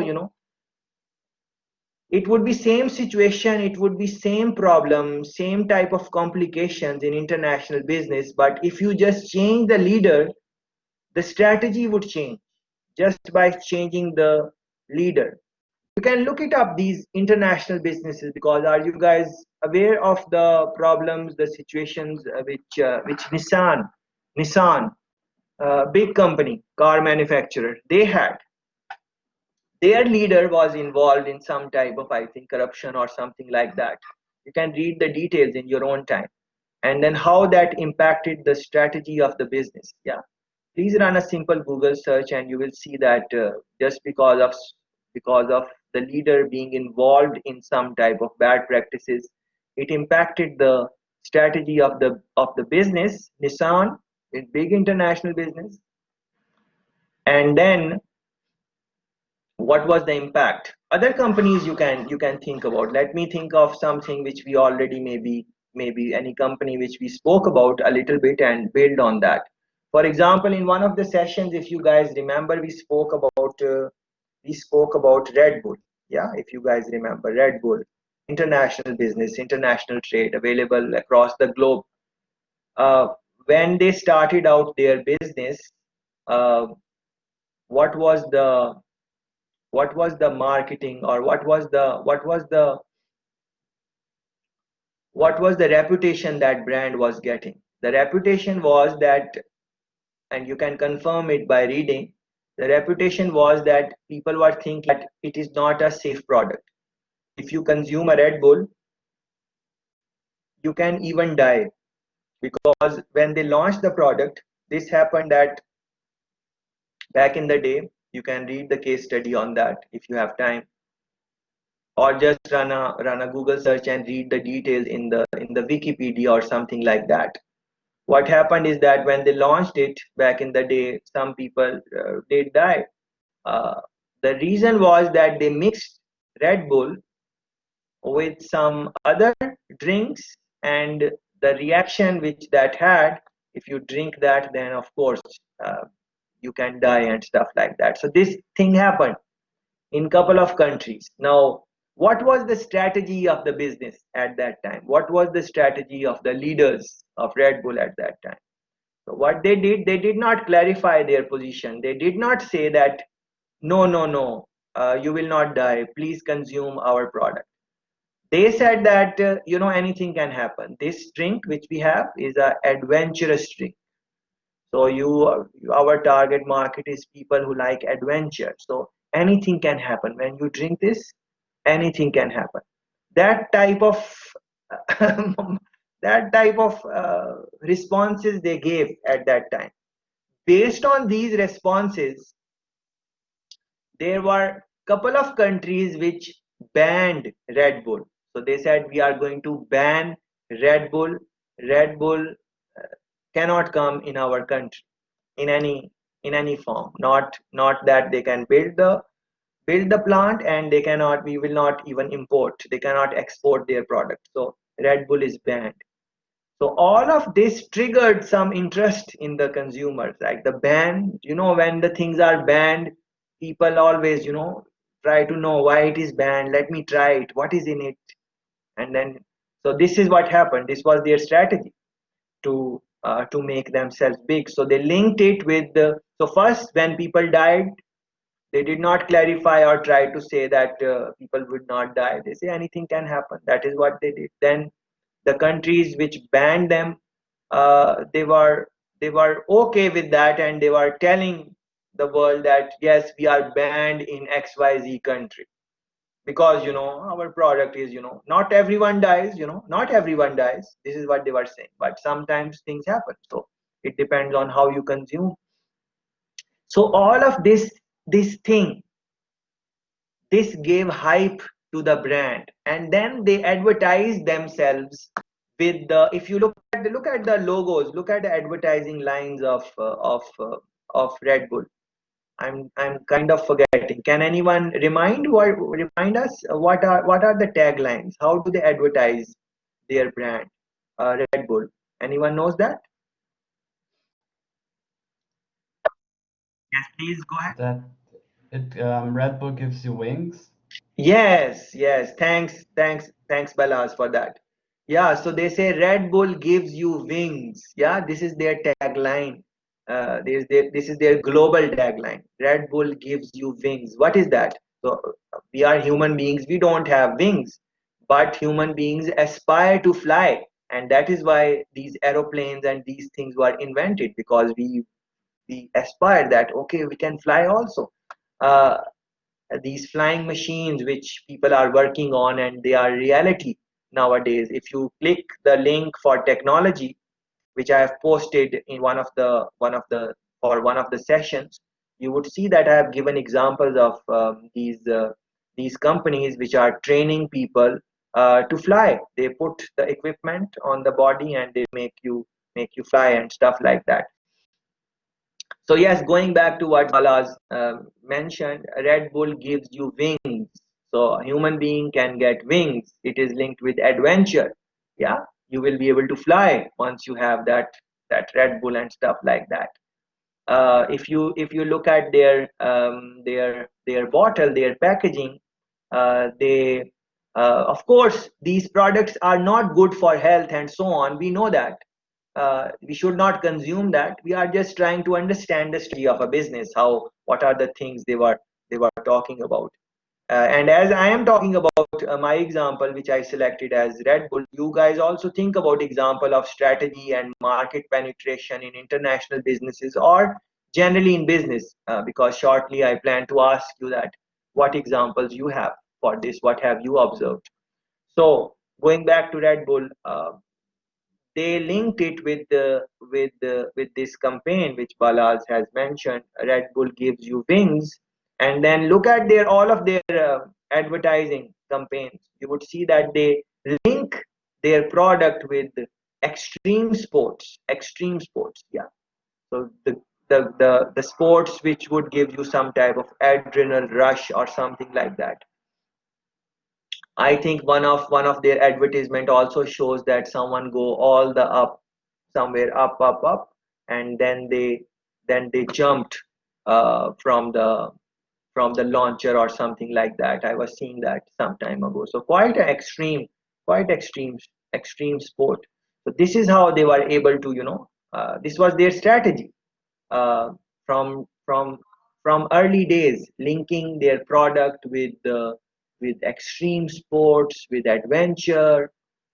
Some people die. Don't try to cover up the situation. Say that yes, it is adventurous thing, and even till date, they have the same type of strategy, and it works for them. Red Bull is one brand which is quite available across the globe.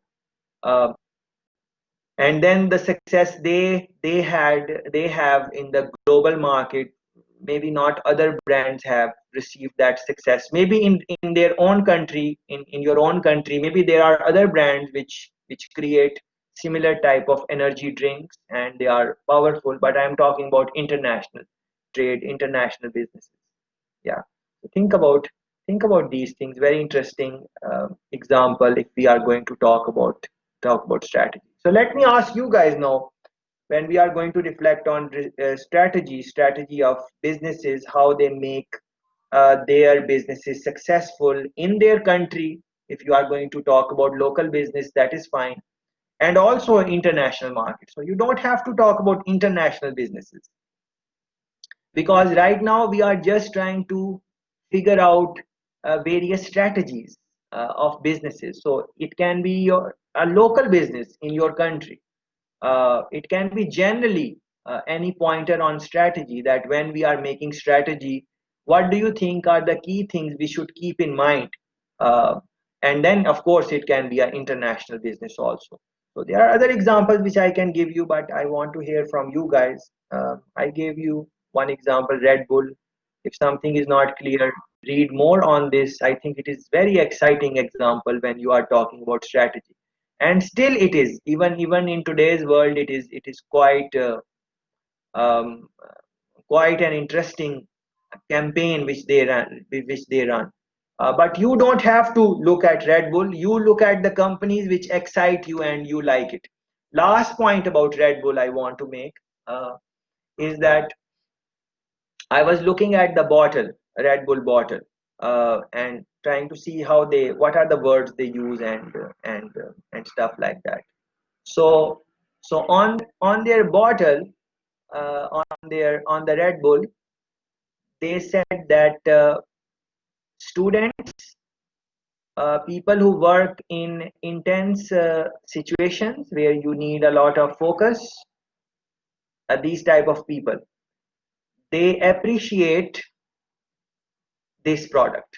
They use the word of appreciation on their product. Yeah, this is how it is in, I'm talking about Jamaica. So I bought the bottle in Jamaica, and I was just reading what are the things they say on their bottle, because of course these energy drinks, if you consume that, I'm sure you would agree that they do give you some type of boost and your focus suddenly improves.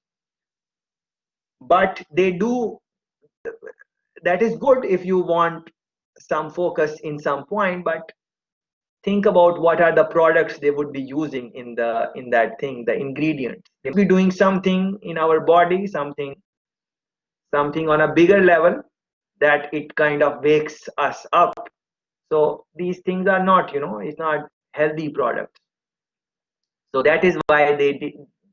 So I liked the way they crafted their wording, that they did not say that it is good for students or it is this or that. They did not say that. They said that students and these type of workers who have to work in intense situations and focus and stuff like that, they appreciate the product. This is what they said. Yeah. So if you are interested, you can just, when you go to grocery store or wherever these type of drinks are there, just take out a Red Bull and don't buy it, don't consume it, because it is not good for health.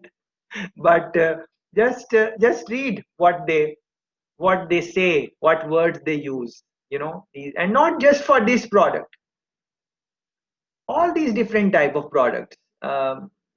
Because we never do that, generally speaking. We just buy the products, and these products are international businesses. They are not just these I was showing you Unilever and Procter and Gamble and all of those. I'm sure they are available in your countries. You consume those products, but we, generally speaking, we don't take out the time to read what is on the thing. We maybe would just read the calories or stuff like that, if we are health conscious, or we are trying to do something with our weight, or we are trying to live a healthy life. We would look at that. But overall, I encourage you to um, find these brands, international brands or local brands, and read the details. What are the things they write? Like, for example, feedback. You would see that they would have given a telephone number or something like that. Have you ever taken time to just give them a call? Yeah. So I'm sure that most of you would not have done that, but you should do that. I think that is part of this engagement which we are having. So any product you like, just pick it up and see what are they saying about the feedback. So maybe they have an email, maybe they have a phone. If they have a phone, give them a call. See how they receive. What are the things they say? Try to have a conversation. Tell them you like the product, it is very nice. Ask them something about the product. uh, Anything you want. If it is an email available, write them an email, short email, that I'm a student of international business. I think your product is very nice. I see that you have a plant in Germany, XYZ. I would like to visit and see how do you make your products. Can you make it possible? I'm a student. I'm interested, and I'm your consumer also. See what type of response you would get. You should do that. What you would learn in that visit, that would be far more than what you would have learned in a standard lecture or something like that. Uh, I'm not talking about us because we don't do lecture in our session, we do conversations and we participate in dialogue and stuff like that. But generally speaking, when there is just a lecture or something like that, it's a one-sided communication and you learn some things, but many times you don't learn many things. So think about that, please. And especially in the context when our friend said that the friend who was giving us example about Brazil, and she traveled for 7 years and she explained us that what you learn in traveling and observation, that is phenomenal. And so I think you should do these type of activities. So pick products of your choice, the ones you like them, engage with them. Not now, you don't have to do it now, you are maybe busy with assignments and stuff like that. Don't worry about that. In your holidays you can do that, after holidays you can do that, whenever you feel for that you can do that. Do it after 1 year, do it after 2 years, no problem. There is no rush, there is no pressure. But the point is, do it, please, whenever you want. Yeah. Yes, guys, please go ahead. Give examples. Try to link it with some type of strategy, anything on strategy and stuff like that, and then we will see how we can develop our conversation. Yes. Okay, hi. So since you asked for a local example, I thought of the company Fly Alarm, which originated here in Würzburg. And I think their main strategy is being very, very consumer centric. So they started with printing flyers when someone ordered them, but now they have everything linked to self-promotion and merchandise that you would need in a fair, or if you are a band and you need band posters and signs and stuff like that. And if you have a stand in a fair, they do pens, they do also all the signs and all the merchandise for the fair and stuff like that. So they are mainly a B2B company, so business to business. And yeah, their main strategy is being pretty cheap, but with good quality, and making everything as convenient as possible. So they have overnight shipping, they have a website where you can kind of like design your own flyer pretty easily, and you can see how it looks and stuff like that. So yeah, I think their main strategy is being very consumer centric and making ordering from them very convenient, but still for a very reasonable price. Great example. Thanks for that, Alex. Alex, do you have the website for that? If you can just post it in the chat, our other friends would be able to go on that website, and maybe, if they are interested, they can read that. So please post the link if that is possible. Yes, very good. So think about these things. For example, these simple terminologies which our friend used, like she mentioned business to business. Yeah, so these things you need to cover in your own time. So if you don't understand what is B2B, just run a Google search, try to understand different terminologies. For example, B2B, B2C, uh, business to consumer, stuff like that. You can look it up, but it is good to use those type of terminologies. And then, our friend used some words, like she said that their essential strategy is consumer centric. So what they are doing, they are trying to focus on the needs, demand, requirements, wants of the consumer. So if a company is consumer centric, well, many companies says that they are consumer centric, but many times they are not. They just say it in their advertisement and in their mission and vision statements. But if you look at it, for example, if you would make a complaint in a company, the company might say that they are consumer centric, but they are not doing much about your complaint. They are, just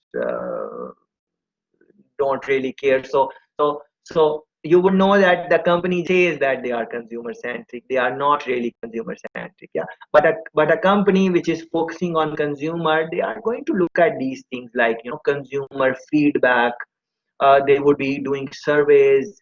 They would be asking their consumer how we can improve the product. They would be looking at competition, how the competition is satisfying the clients, what are the things they can do. They would be looking at all these things. So this is one strategy.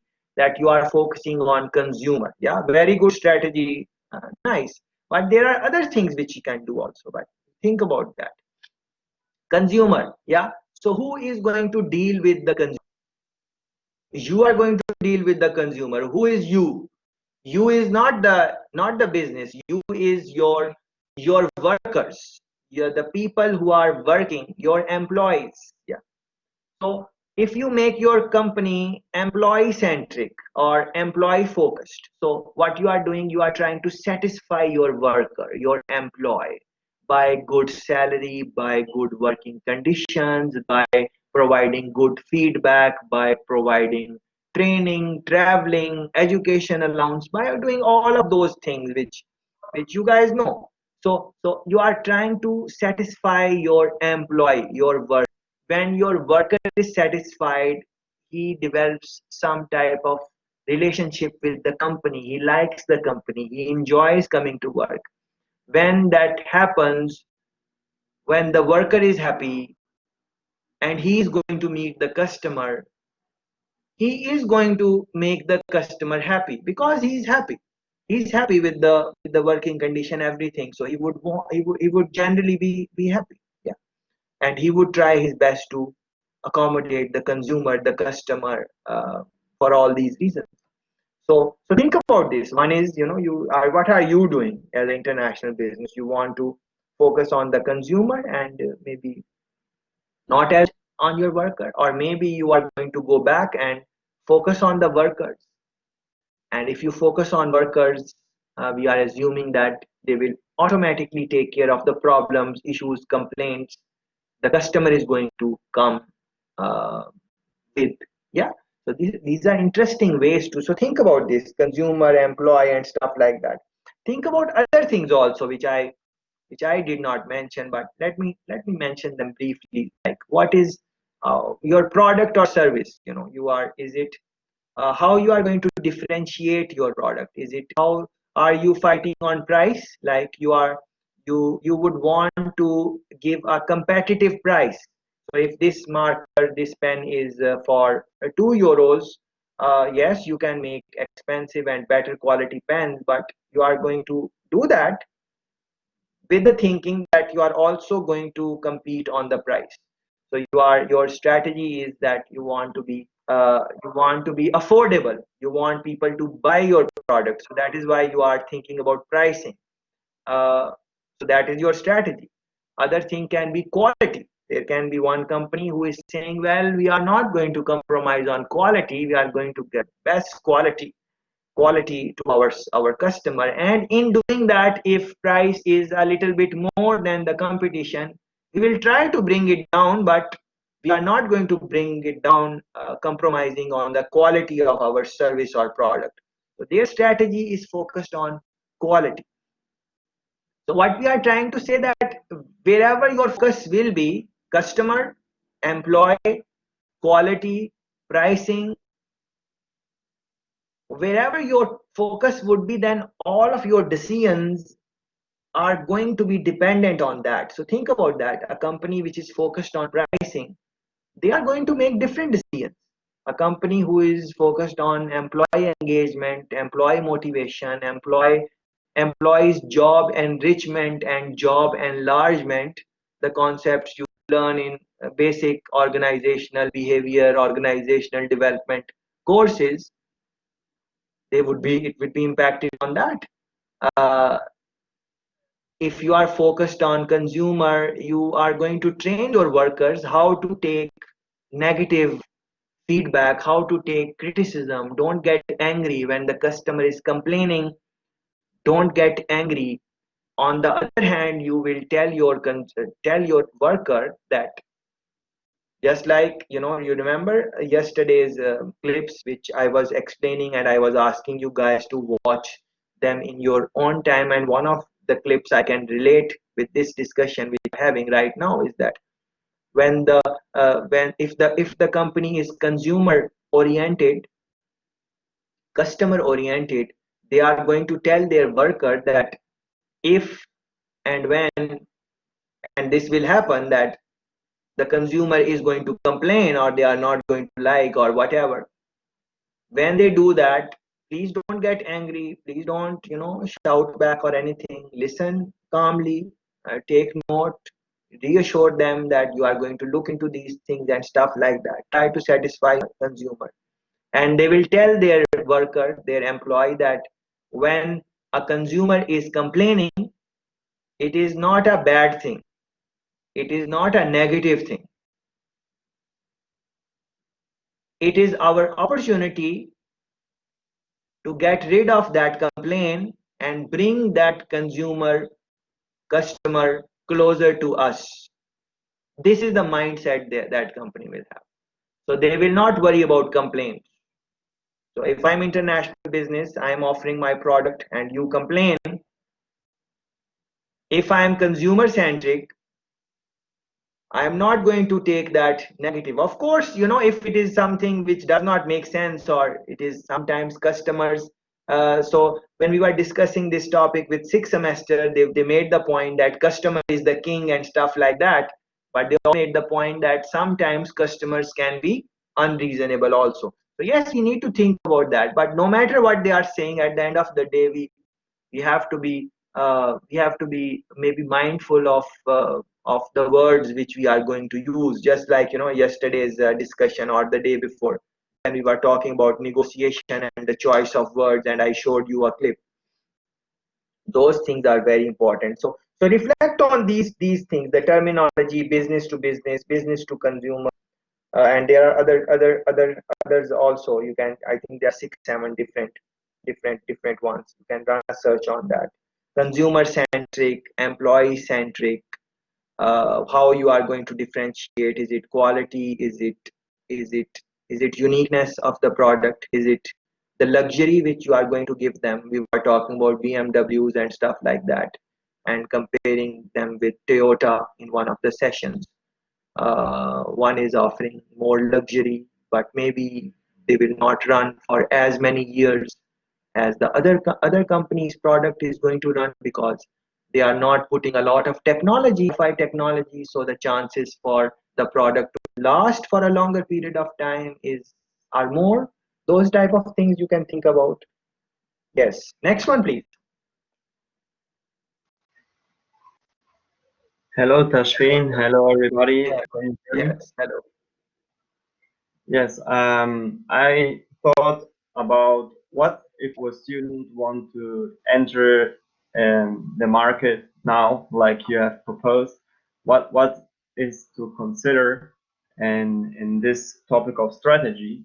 And I had learned recently that it's important to start with a startup and then go advanced. This is a strategy that promises much success.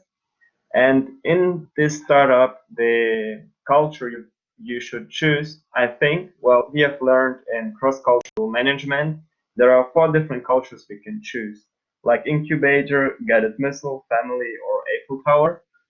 And I would propose to choose the incubator, because it's more like a family one. You're more focused on the person, and everybody is like equal, yeah. And you can go on there, and the values are important. There's this team spirit.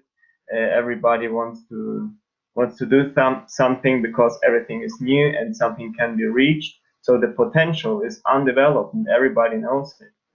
And if there are a few people in a startup like this, and they have the same vision and follow the same mission with the same values, so the context is as well the same, the probability that they will have success is really high.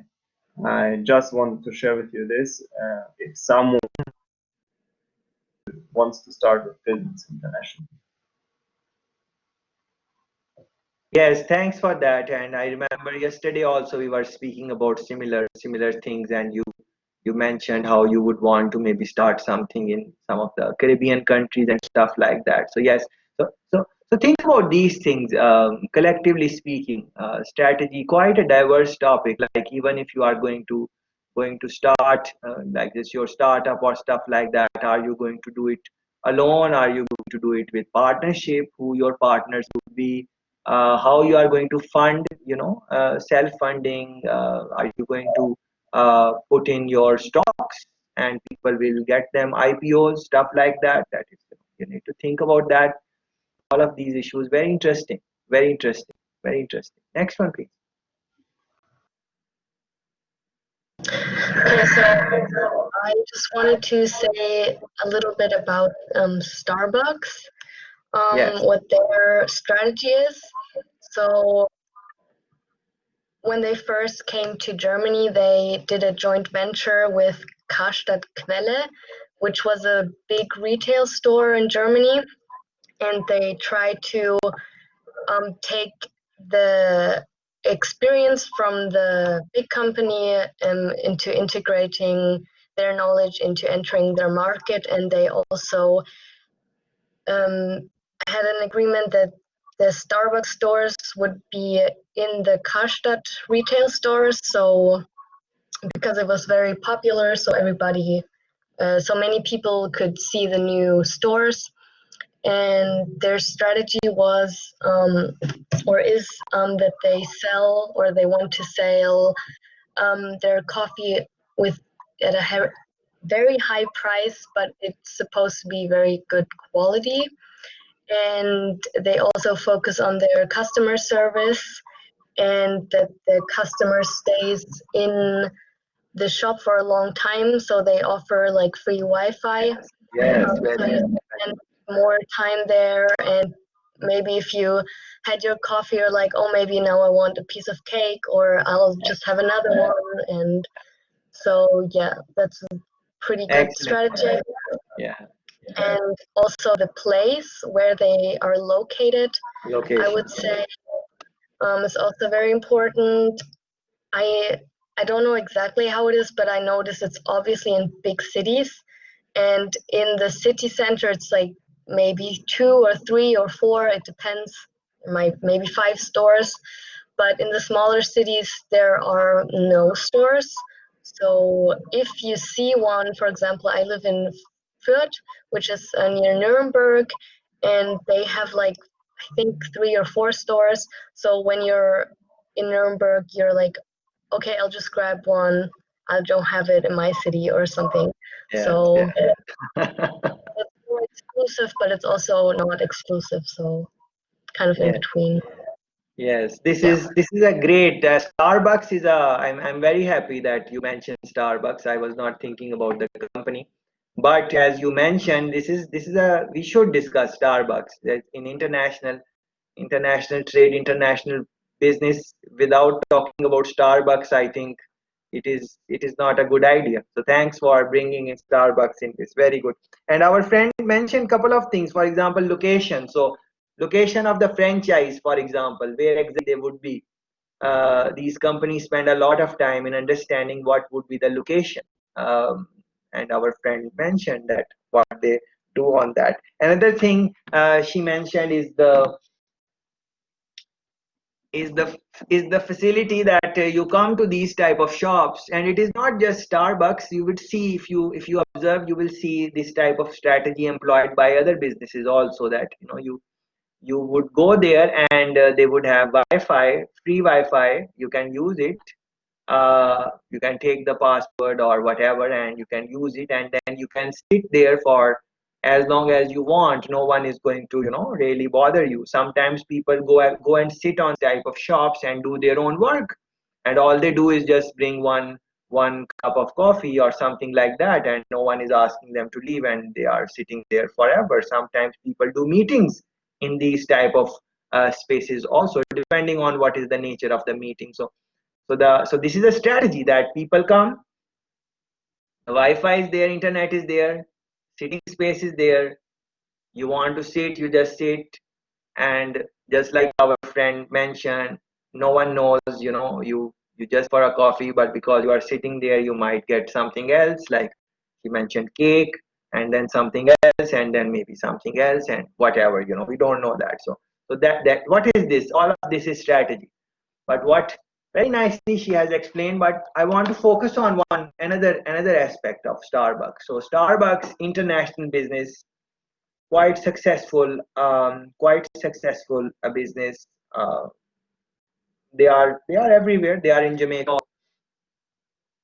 But think about just run a search. Just run a Google search and try to find out what are the markets, in which countries Starbucks failed, did not make it, went into the country and had to come out. Yeah. I think that is something which we should always keep an eye on. Just like I explained you in one of the earlier conversations, that no matter which the company is, no matter who it is, uh, there is no perfect way to enter in a market. There is no perfect strategy. If there were any, then there would be businesses which would be equally successful in all markets. But we know that is not the case. Nothing like that. And Starbucks, although wonderful company, big company, uh, they are they are they are a global brand. They are in all over the world. Not in every country, but they have good presence. But even a company like that, and they have perfected the art of coffee. They have their suppliers. They have all the things are worked out. Their pricing is fine. Their taste is reasonably accepted across cultures, across geographies. They are able to get good locations wherever they go because of their brand, because of their influence, because of the money they have, because of their network. All of those things are there. Still, please run a Google search and try to identify which markets are there where Starbucks did not fail. And it is not just about Starbucks. I am talking about Starbucks because Madeline mentioned this. For any company, you would want to, that would help you to understand strategy. That this company like Starbucks, what went wrong in their strategy? What are the things they did not think about? Uh, this type of reading will enhance your thinking. And so when you are doing something like Vlad is saying, incubators and startup and entrepreneurial ideas and stuff like that. So when you are looking at these companies when they were entering and they failed for some reason, these big companies like Starbucks, is you really learn that oh, there are things which you can miss. And when you are in a similar situation to select and decide, you would maybe take care of those issues which companies like Starbucks did not think of when they were entering in the market. That does not mean that when you will do this exercise and when you will enter, you will be successful.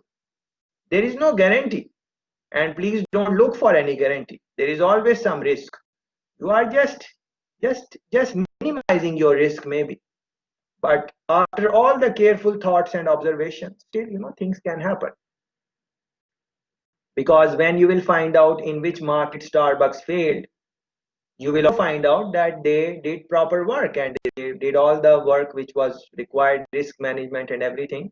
But still, sometimes you fail also after all the preparation. Yes, Linus, please go ahead.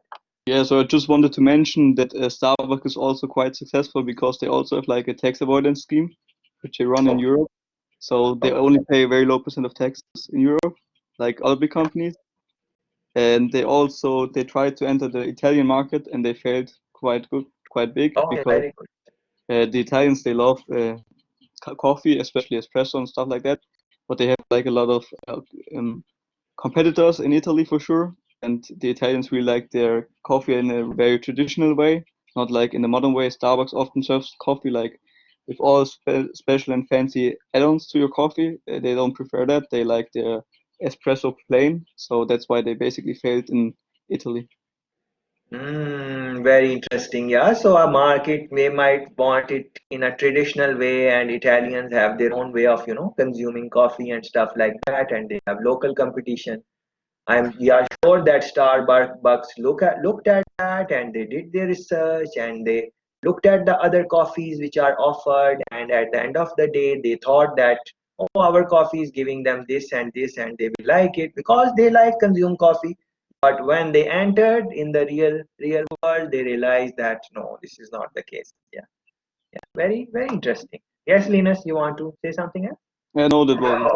Okay, all right. Thanks very much. And look more. It's not just about Italy. Let me run a quick search and maybe Okay, so for example, Australia. Yeah, Australia. I just ran a quick search and I found out that in Australia also this thing happened. Let me post the link. So here is the link for that. So please watch this clip. Uh, just scan through it. You don't have to watch all of it, of course. You can just quickly scan through it and see what is what. Yeah. Another one, why Starbucks struggles in Vietnam's 1 billion coffee market. So just like Dennis mentioned that, Italians, they consume coffee and stuff like that, but they have their own type of coffee and stuff like that. So Starbucks might not work. So this is another link for Vietnam. I'm posting that link also for you guys. So in Vietnam, the coffee market is quite big, but did not did not work for Starbucks. Starbucks is struggling. So this second clip which I posted, I have seen it before also some time ago.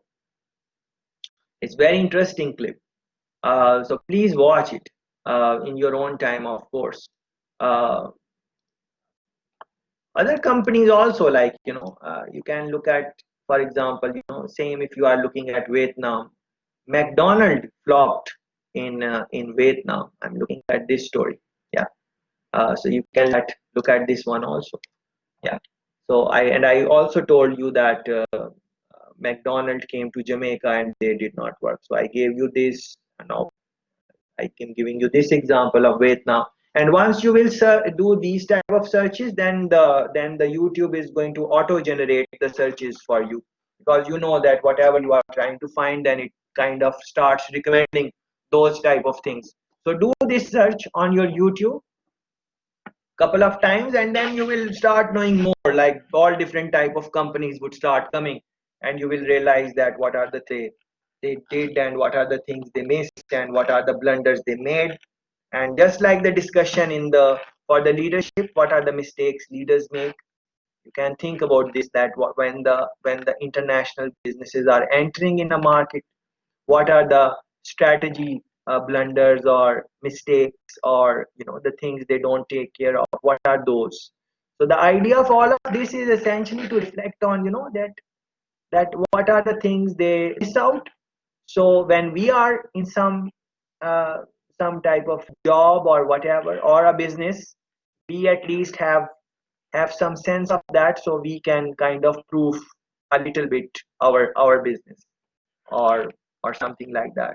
That is the purpose of the discussion which we had, and stuff like that. So for strategy, I have made some postings. There is a clip also which is going to explain you things like what are the things you should keep in mind. We spoke about a couple of them, so that is a good starter for you guys to reflect on this. And of course, if you have done some type of strategy related readings in other courses, please reflect on those also and try to reflect on that. I am giving you example from Caribbean, from Jamaica, of strategy, very good strategy. Sandals Resort is a international chain, and it is quite popular in the Caribbean. Uh, so their strategy, I have, this is a short clip of the CEO, 5-6 minutes long. Please listen to this clip and see what are the things he's saying about uh, actually it is all inclusive type of change. So you get your accommodation in there, and then everything is included, what you're going to eat, what you don't have to tip anything in these type of resorts, because everything is included when you pay for the night or something like that. Yeah. So think about so when you will watch this clip, there are so many things. In 5 minutes he's going to talk about, like how do they source the products which are going to be consumed in the hotel, in the villa, in the resort, how long it take to to the order, when do they order, when do they get the shipment, and they have to keep buffer stocks, and they have to forecast, and all different type of things which you would maybe study in a course like operations management or something like that, how to manage or project management, something like that. So in 5 minutes you will be able to appreciate so many things. So you can look at that. And then for leadership, because I mentioned that leaders play a big role in the strategy making, because the personality of the leader is going to show in anything. Yeah. So the way I conduct my sessions, from that you can make some judgment about my personality also. So same course, same module, international trade, if you do it from someone else, maybe it will be totally different, something else. They would be doing something else in that. The content, yes, the content more or less will, or the course outline, that is going to stay the same, but the way to communicate the topics, that is going to change depending on who is leading the conversation or lecture or whatever you want to call it. Same way in the organization stays same. Their objective can stay same, their goal can stay same, their customer client can stay same, but the strategy to reach that goal, that objective, that many times is dependent on the personality of the behavior of the, or the on the leadership. The leader is very important. And I'm happy that I remember that you guys mentioned that in the first session. Someone mentioned that the importance of leadership. Yeah. So for that, I have selected this Qatar Airways, CEO of Qatar Airways. Yeah. So if you guys recall, there was some diplomatic crisis for Qatar. This is the posting for that. You can scan through that, and then please take time to watch these clips. These are 2 clips, short clips. Please watch them. And as you are watching, these are basically interviews. The CEO is talking with Bloomberg in this one, as you can see the sign and stuff.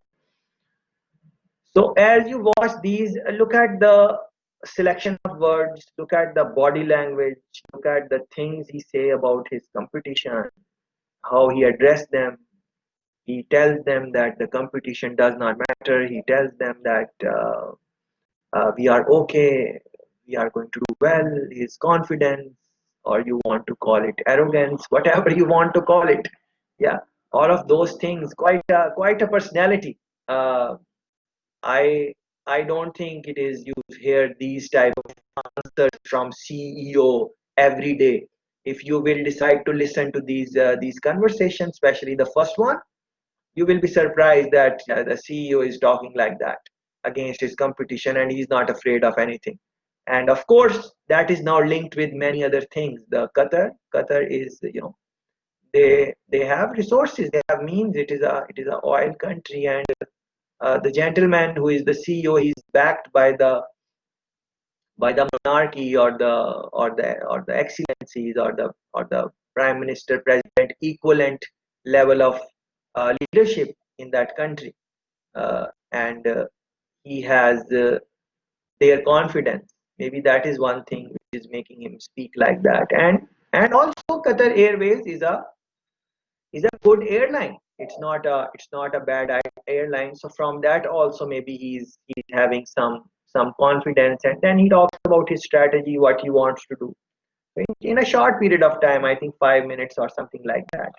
We'll learn a lot about what we are trying to say about leaders, and how that influences the strategy of the country, and also linked with political economy, that how these things are linked with political situation, law situation, government regulation situation, uh, and also the relationship with the neighboring countries. Because when you will read this Qatar diplomatic crisis, you will know that some tension was there.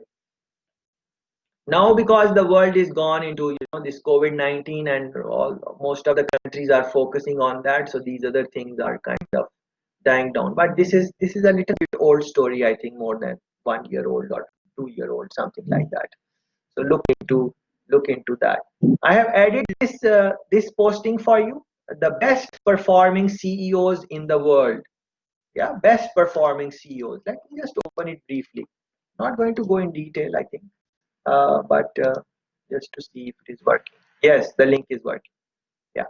So look into these. Like for example, so what is this? These are the best performing CEOs. And of course, this is old one. Now you can see the latest one, 2020 and stuff like that.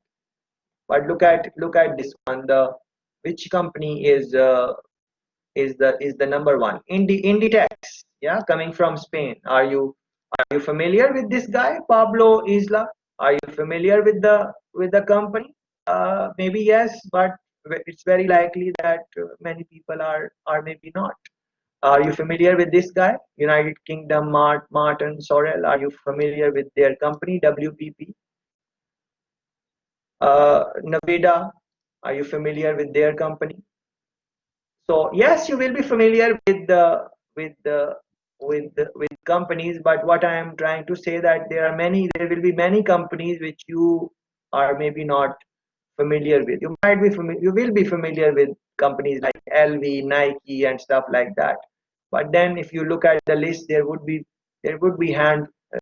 decent amount of number of companies which maybe you are not familiar with. For example, look at this one: Edwards Life Sciences, Asa Abloy. Are you familiar with this? Disney, you are familiar. Estee Martin, you are familiar.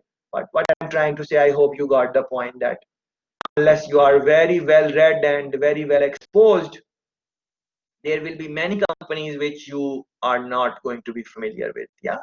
So the point here is that these companies, but the CEOs are top performing CEOs, and the study is very good study by Harvard Business Review. So these we are always listening. The point I want to make is we are always listening about Amazon and Facebook and Steve Jobs and stuff like that, and lately Tesla.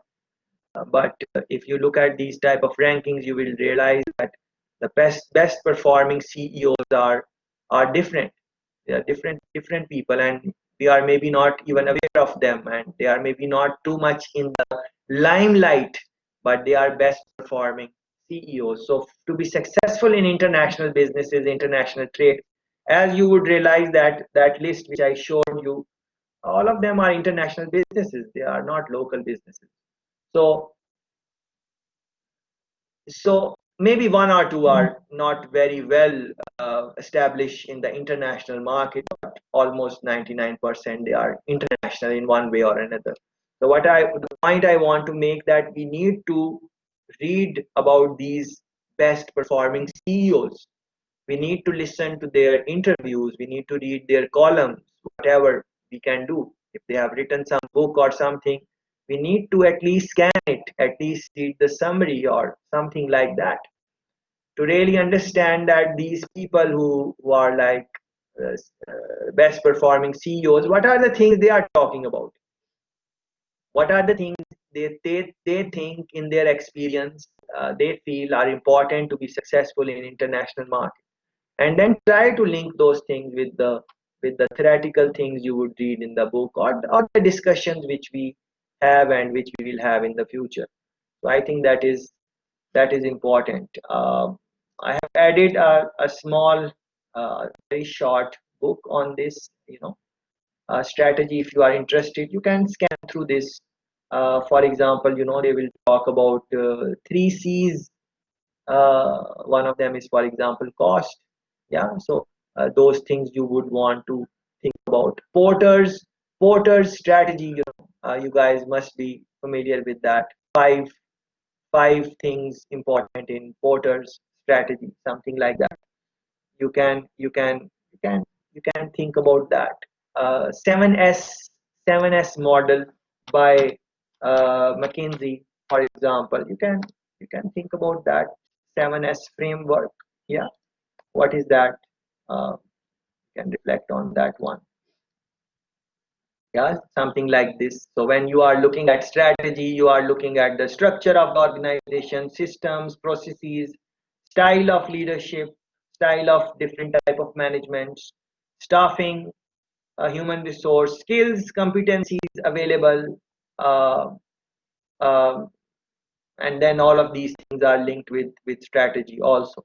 And then all of these in this model, the reason I like it is that it revolves around, although everything is linked as you are seeing in the picture, but everything revolves around shared values, shared principles. I think that is very important. Shared, uh, something which we share with each other. If we build the model on that, it is better, and the chances of success are more. But you can scan through this if you are interested. Look into the various strategies which they are going to talk about, and see what you can take from that. Yeah, so let me take you guys back in the discussion. Can you please take us through any type of companies, any type of organization, and talk about their strategy? A couple of friends did that, but I think we should have maybe more involvement from you guys on this. So please think about any business and tell us what was their strategy, anything on those lines, uh, if possible.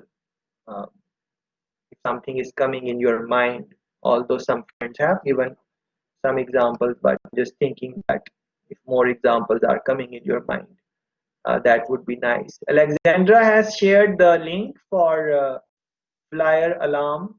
Please look into that and see, what are the things they are doing. Yes, so any example is coming in terms of strategy, anything interesting, anything you saw a business doing, and you said, wow, that is very interesting, that is interesting point. Can be any type of strategy. It can be linked with their corporate social responsibility, anything they are doing for society. Can be that. It can be environment, because sustainability is a big issue. So environment, some companies do that. For example, I was reading this article. I think I told you about this, that companies are manufacturing a lot of things using waste products. So this is part of their strategy, and consumer likes it. But anyways, do you guys have any examples on this? Please go ahead if you have.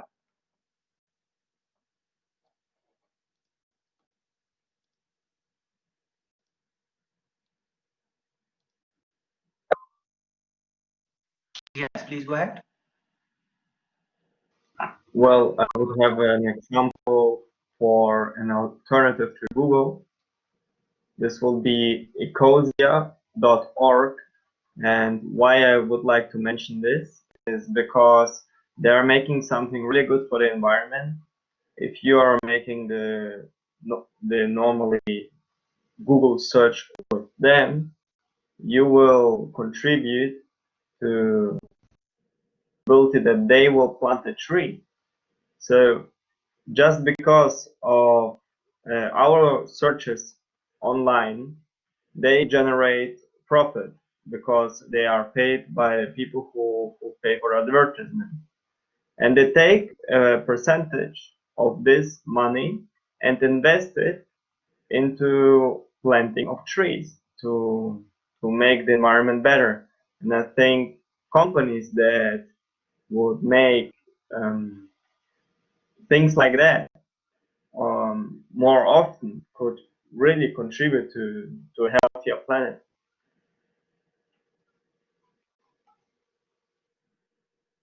Very interesting. What was the name of the company, if you can tell us, or maybe type it in the chat. Yeah, yeah, very nice. So please guys, take a moment to go on the website Ecosia. Let's plant some trees. Yeah, so that's very interesting. 100 million trees. And if you see that, the let me share let me share the screen, because this is quite interesting example for what we are trying to do. So please go on that website, and you should be able to see it also on your screen. So this is this Ecosia which our friend shared with us. So look at this: trees planted by Ecosia users. Yeah, look at how the counter is moving. Yeah, very interesting. Make Ecosia your new search engine and plant trees with your searches for free. Yeah. So you are going to make the search. I am always asking you to run a search and stuff like that. And we are generally using Google or something like that. And we are getting the information, whatever we want. But if we run our search on this,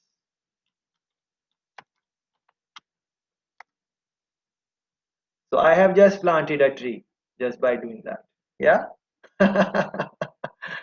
And look at this, it shows, it gives me a counter on the right hand side. I hope you guys can see counter, and it says 1.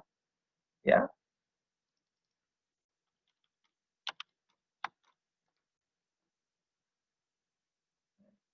very good, excellent. Yeah, so think about this as it's a search engine, but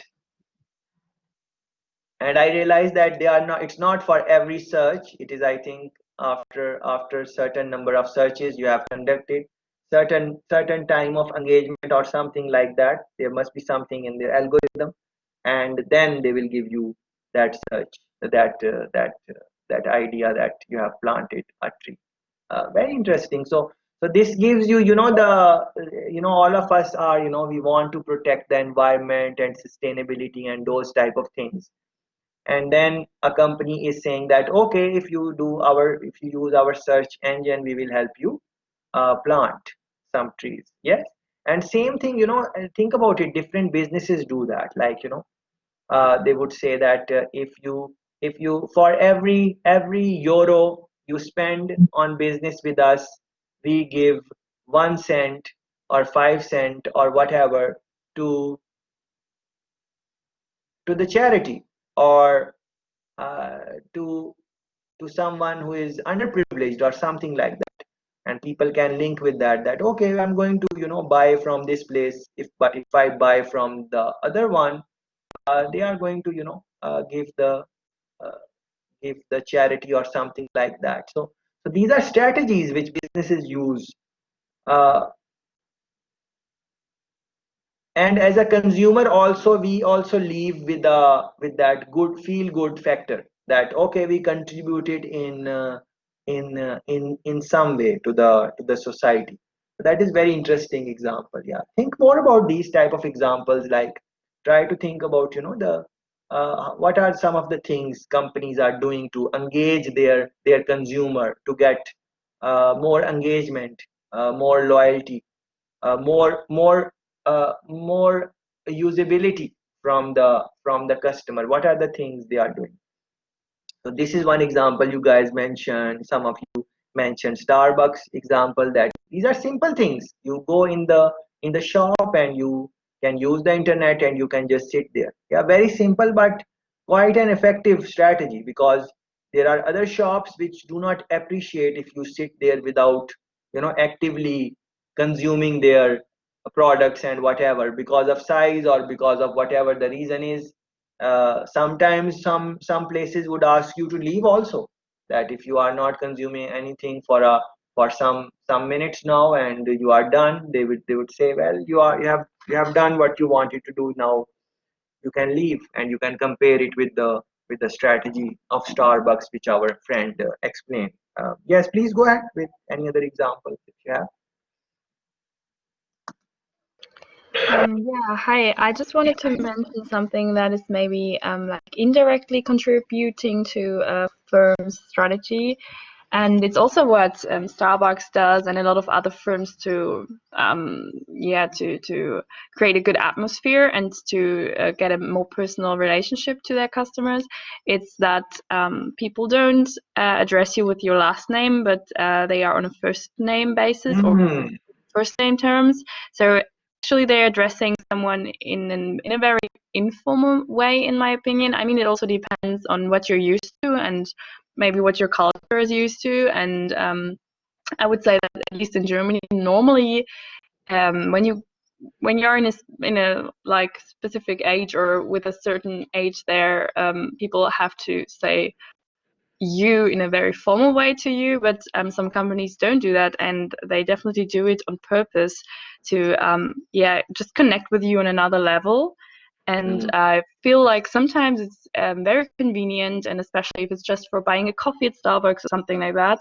But I also think that it's really dependent on like the kind of business it is, because if it would be something serious with a lot of money involved, or like insurance or something like that, I wouldn't like it if someone tells me, hey Tessa, don't you want to buy this or that, and it feels just a bit uncomfortable.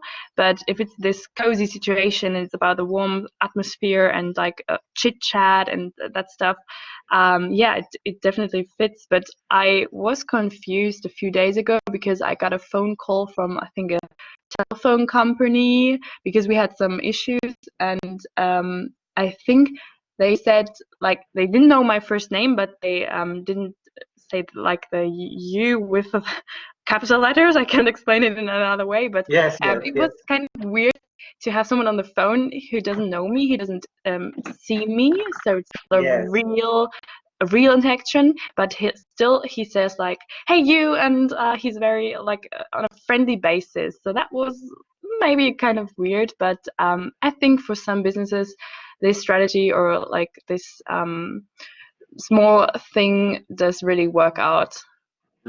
Absolutely correct. Thanks for this, Tessa, and see how she's linking it with understanding of the culture or other things which we have been discussing in earlier conversation on other days. So that is very good linkage. So look at this, how you have to look at so many things when you are looking at the and formulating the strategy, customer preference, customer culture, customer. You don't want to make them uncomfortable. On the other hand, if you are using things like first name, it is, if you are trying to make that cozy type of environment as our friend is talking about, and even within the company, what is your strategy to bring your workers more close. That is part of strategy. So earlier we were talking about external more in terms of strategy, that how you will enter the next market, how you will engage with the consumer, and that is all of that is external strategy.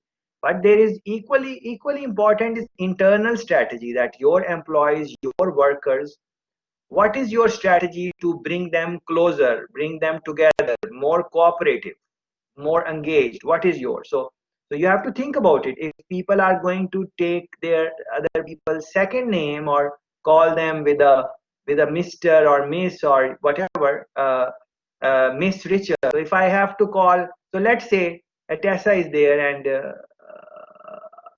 I prefer to call her just Tess. I think that is fine for the thing what I am trying to do. But let's say that I would have to call her Miss Richard. Yeah, so it's Miss Richard now. Yeah, so that is different type of engagement. So uh, if I'm calling her Tessa, that is different type of engagement. If I'm calling her Tess, that is different type of engagement. Yeah. So all of these things, how your workers are going to engage with each other, and this can be quite a complicated issue. Although think it is very small. Tessa has given a very, like, it's not a it's a very subtle type of example, very indirect strategy type of example. But if you think about it, it will become very direct, because at the end of the day, in the organization, how people relate with each other, that is going to impact their work, their surroundings, their well-being, how they feel about work, all of those things. So you have to think about that, how people are going to call each other, what is the protocol and stuff like that, and in some culture. So I can give you my example here. Like in my universities, personally speaking, I like to call people by their designation. So if someone is dean, I like to call people that dean, or if someone is vice president, I like to call them vice president. If someone is even a doctor or something, I personally speaking, in my own capacity, I'm not encouraging you guys to do that. You do what you want to do. I'm just telling you about myself, that I like to call them. If someone is a doctor, I call them doctor, and don't take any other name, like don't take their name or something. I just call them doctor or stuff like that. So that is what I enjoy doing. So, but some people, and this is not a norm here, like they don't do that, and but I take the liberty and I call them. So, but sometimes people would stop me and they will say, no, please, you don't have to say that. You, in a nice way, they would stop me. It's not that any it's not a tension issue or something like that. In a nice way, they would tell me that you don't have to, you don't have to be that formal or something. You can take my name. So let's say if the name is Tessa Richer, and I would say Miss Richer, and especially if they like me, they would they would tell me, you don't have to call, just take my first name, and you are fine. Don't worry about these things. But then on the other hand, some people can say you have to you have to call them in a certain way. They might not like it, so you have to think about these things. And especially in international trade, international business, where people from different different countries are coming from, then it can be a little bit of a thing. So for example, our Russian friend is there. If I call him Demidov, he might not, he might say, no, is my surname or whatever. Don't say that, or you can take my first name. It is a possibility. And but I like the second name somehow more. It has more rhythm for me to call that. But then you have to think that if the other person uh, don't want to be called in a certain way, that you might want to think about that. And but then pronouncing Vladislav Vladislav, I'm not sure if I pronounce, again, with pronunciation it can be problem in this. So that is why sometimes they just use Mr. and Mrs. and that type of thing to avoid these type of issues also. Very interesting, and see how these things are linked in with international trade. Very interesting. Yes, next one, please.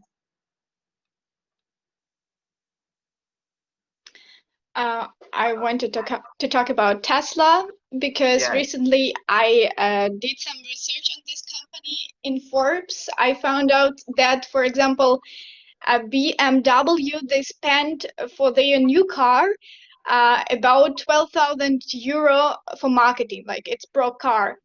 And Tesla spends only €6 per car on marketing.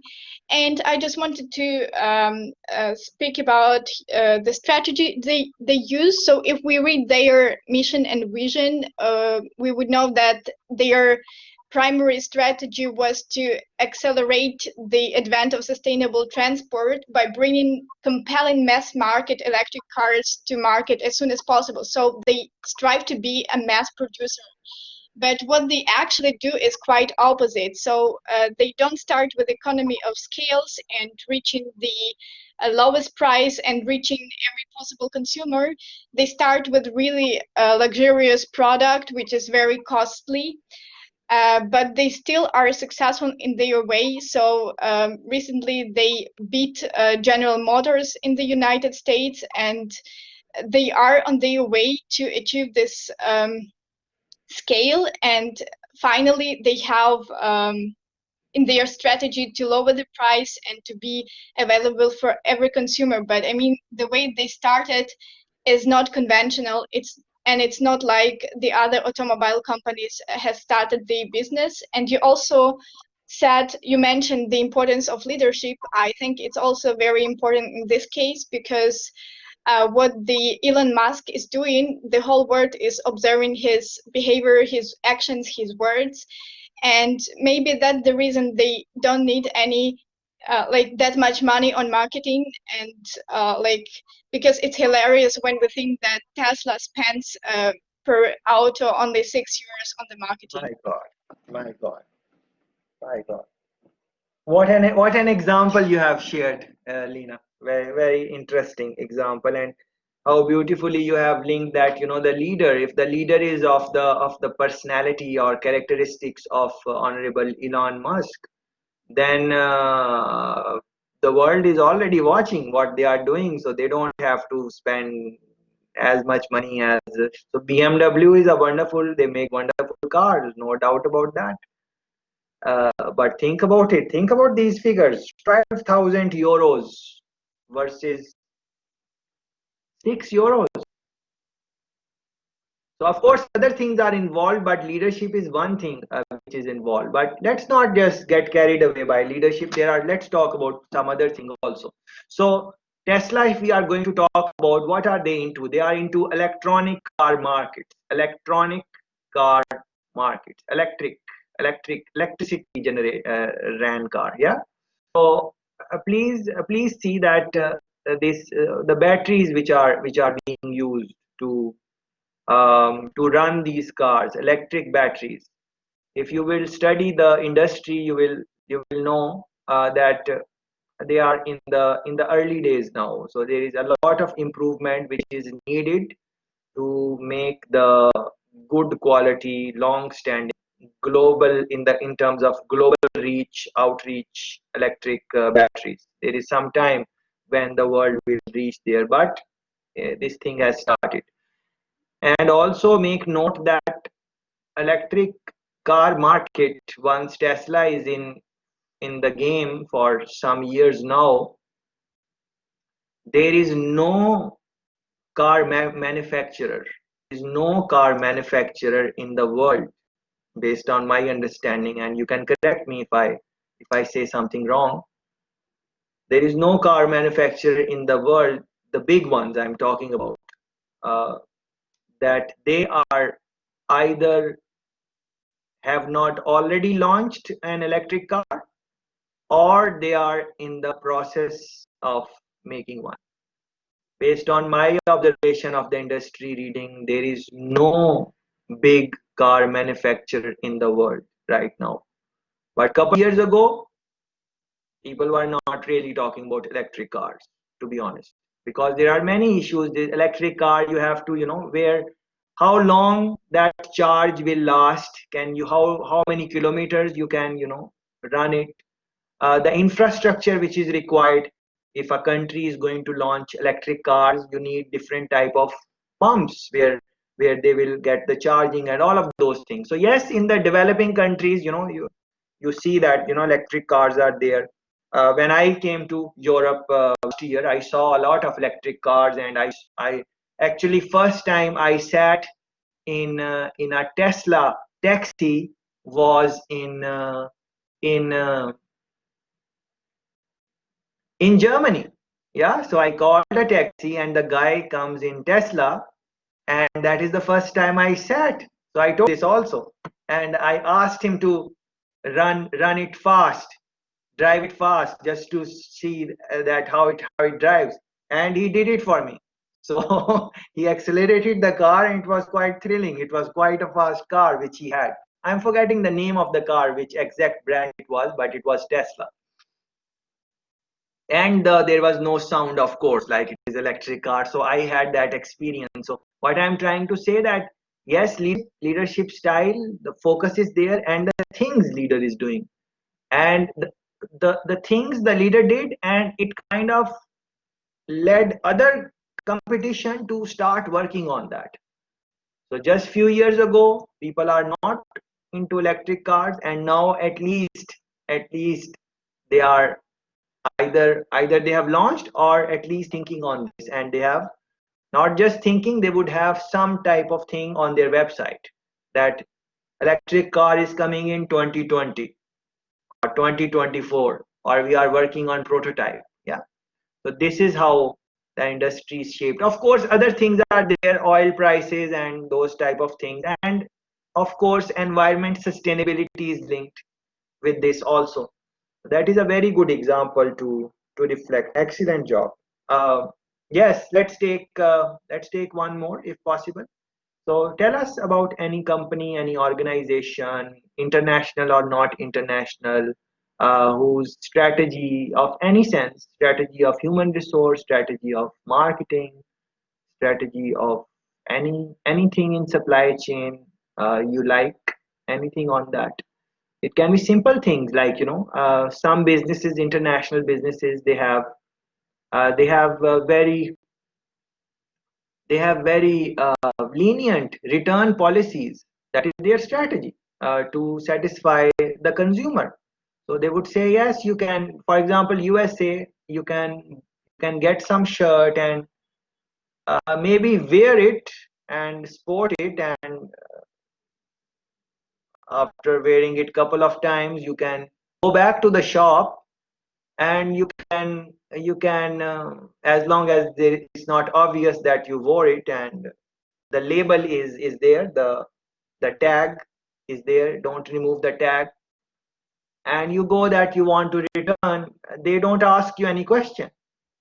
They just generally speaking, that is the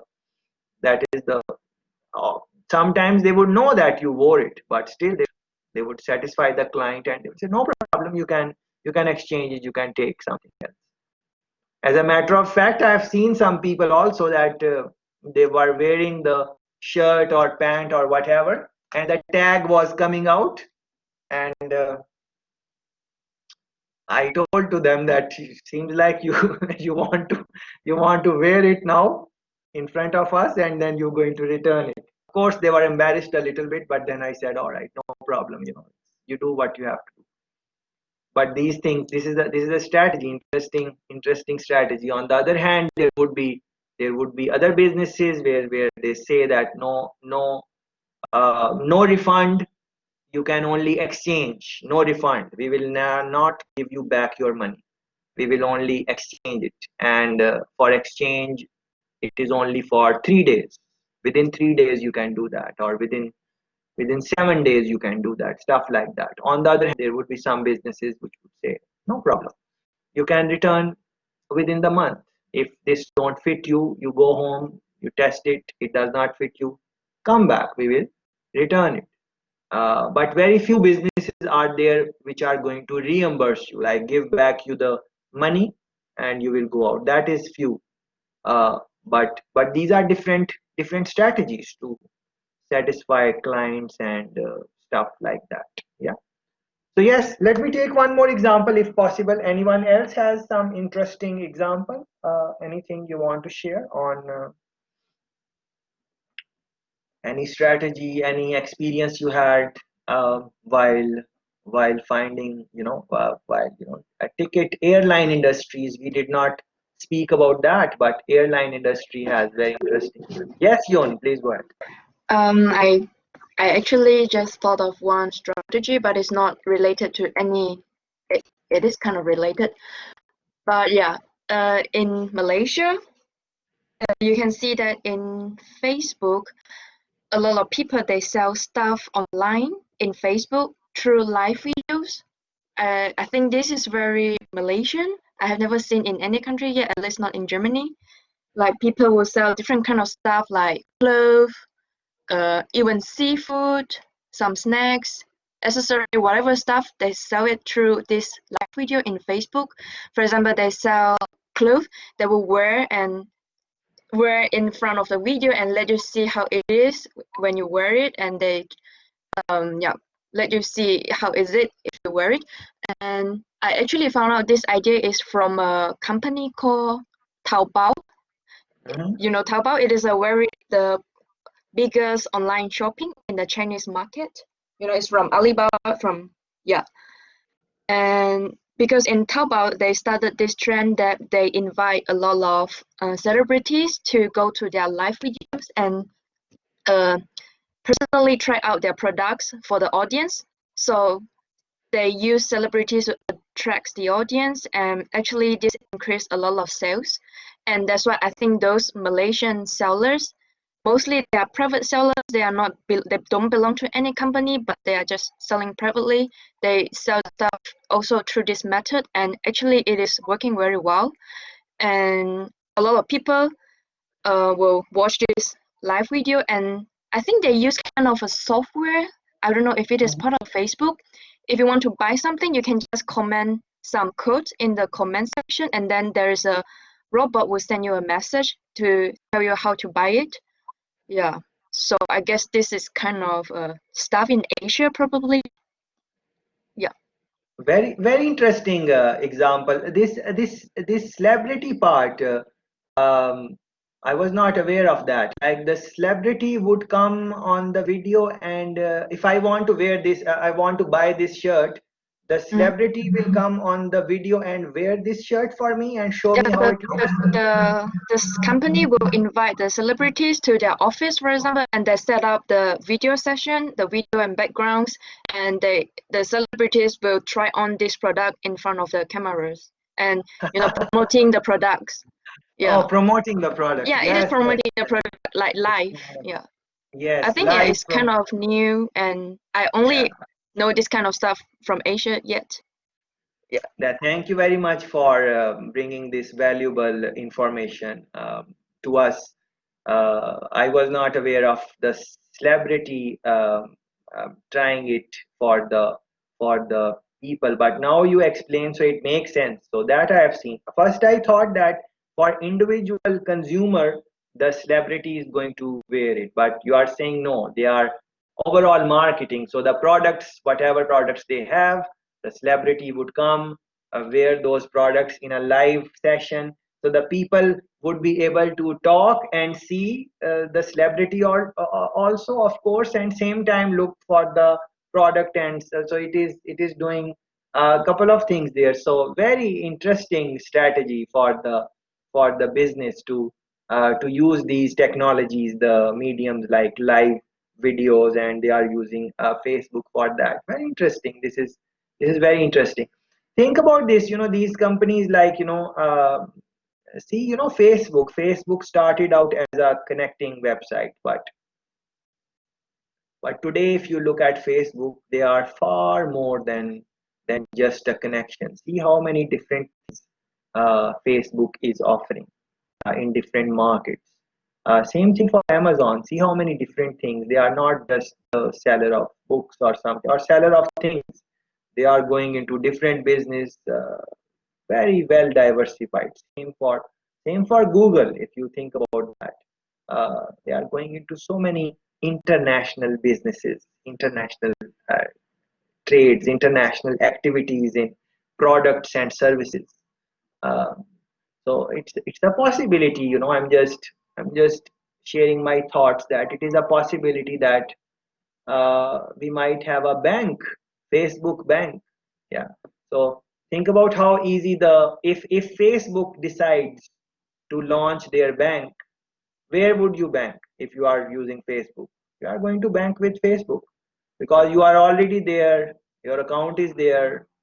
They will just have to verify or whatever, and then your friends are there, your family is there, everyone is there, businesses are there. And now these live things are happening where celebrities are coming and showing you the clothing or whatever. Clothing is just one thing, it can be anything which celebrities can come and promote. And then you are doing your transactions through Facebook.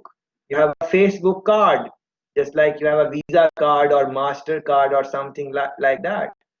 You have Facebook card, and you are just using that. And then Facebook has a cooperation with other businesses, and you can go there and you can use your Facebook card and so on. If we can have if we can come up with that thought, just listening to Yun's example, if we can think on those lines, what do you think Honorable Mark Zuckerberg would be thinking? He has not stopped. He's not saying that his business has grown internationally and let me just take a vacation and let me not do any work now. Nothing like that. He's not thinking that. Same for all these other people, which Alibaba guy, Jack Ma, Honorable Jack Ma, he's not stopping. He's thinking about something now. Amazon guy, you guys know, he's thinking about things. Tesla guy, he's not stopping. He's thinking about things. What should be the strategy going forward, where more and more people are going to. Are you aware how much business has grown for Amazon in this time of COVID-19 because of their strategies and stuff like that, the things they did? Uh, do you know that I was listening to this interview uh, of the guy who runs Amazon, Honorable Jeff Bezos, and he was saying that generally he spend his most of the time in idea development, idea creation, research and development, those type of things. But since COVID-19 came, he diverted all of his energies to look at that how to keep Amazon relevant in these times. Look at that. Although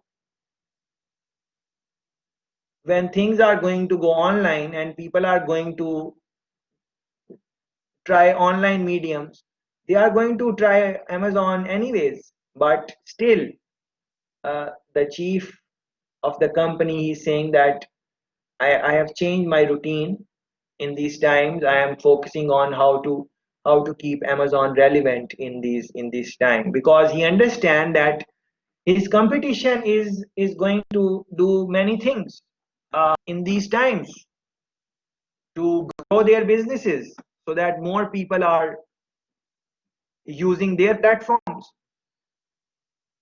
So he did not want to be complacent about that. He said, I'm thinking about these things, that what else I can do to make consumer use my platform more. Yeah. Although the platform is already being used by so many people in the world, it is the biggest, it is the richest man in the world. So that just demonstrate how these people do have strategies, but they keep on modifying their strategies as the times are changing. And the current times which we have in these times, in this environment where we are, there is no final strategy. You are always rethinking and re-evaluating your stakes and what is happening, and learning from past experiences all the time. So gone are the days where you would have like 5-year strategy and whatever. Yes, those papers have their importance for understanding the longer vision of the business. Like 5-year model is going to tell you that what is the longer vision of the business. That is important uh, to have the strategic direction of the business.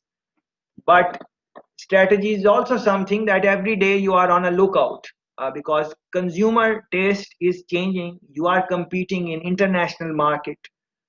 The demand is changing. The other options are coming in a faster way because of internet. Just like we said that anyone has a product service, they can launch their product service and then see what happens with that. Of course, using interesting way of engagement, should not maybe do it on your own. It is good that if you collaborate with some already established business and they give you a little advertisement or something on their website, so people can come to you through them. So because they are big business, people would visit them, but your logo is there or whatever, so people can click on your logo. That is part of marketing. All of us have seen those type of advertisements on various websites and stuff like that. So think about these things. Very interesting topic. Think about strategies. Think about economic integration. Uh, all of those things which you guys mentioned in economic integration discussion, most of them are part of the strategy of the government. If a government, for example, Lina mentioned Ukraine wants to be part of EU, more they are part, but more part of EU, full part of EU. what is their strategy, what are the things they are going to do. You guys mentioned that and so on. So please link the discussions in your own time. I have made some postings as I was showing you a while ago. Please go through them and try to make sense of all of these things. And do listen to those clips on global capital market. I think your understanding would develop from that. Okay, with this, I think this is good enough for the topics which we wanted to discuss. Thank you very much.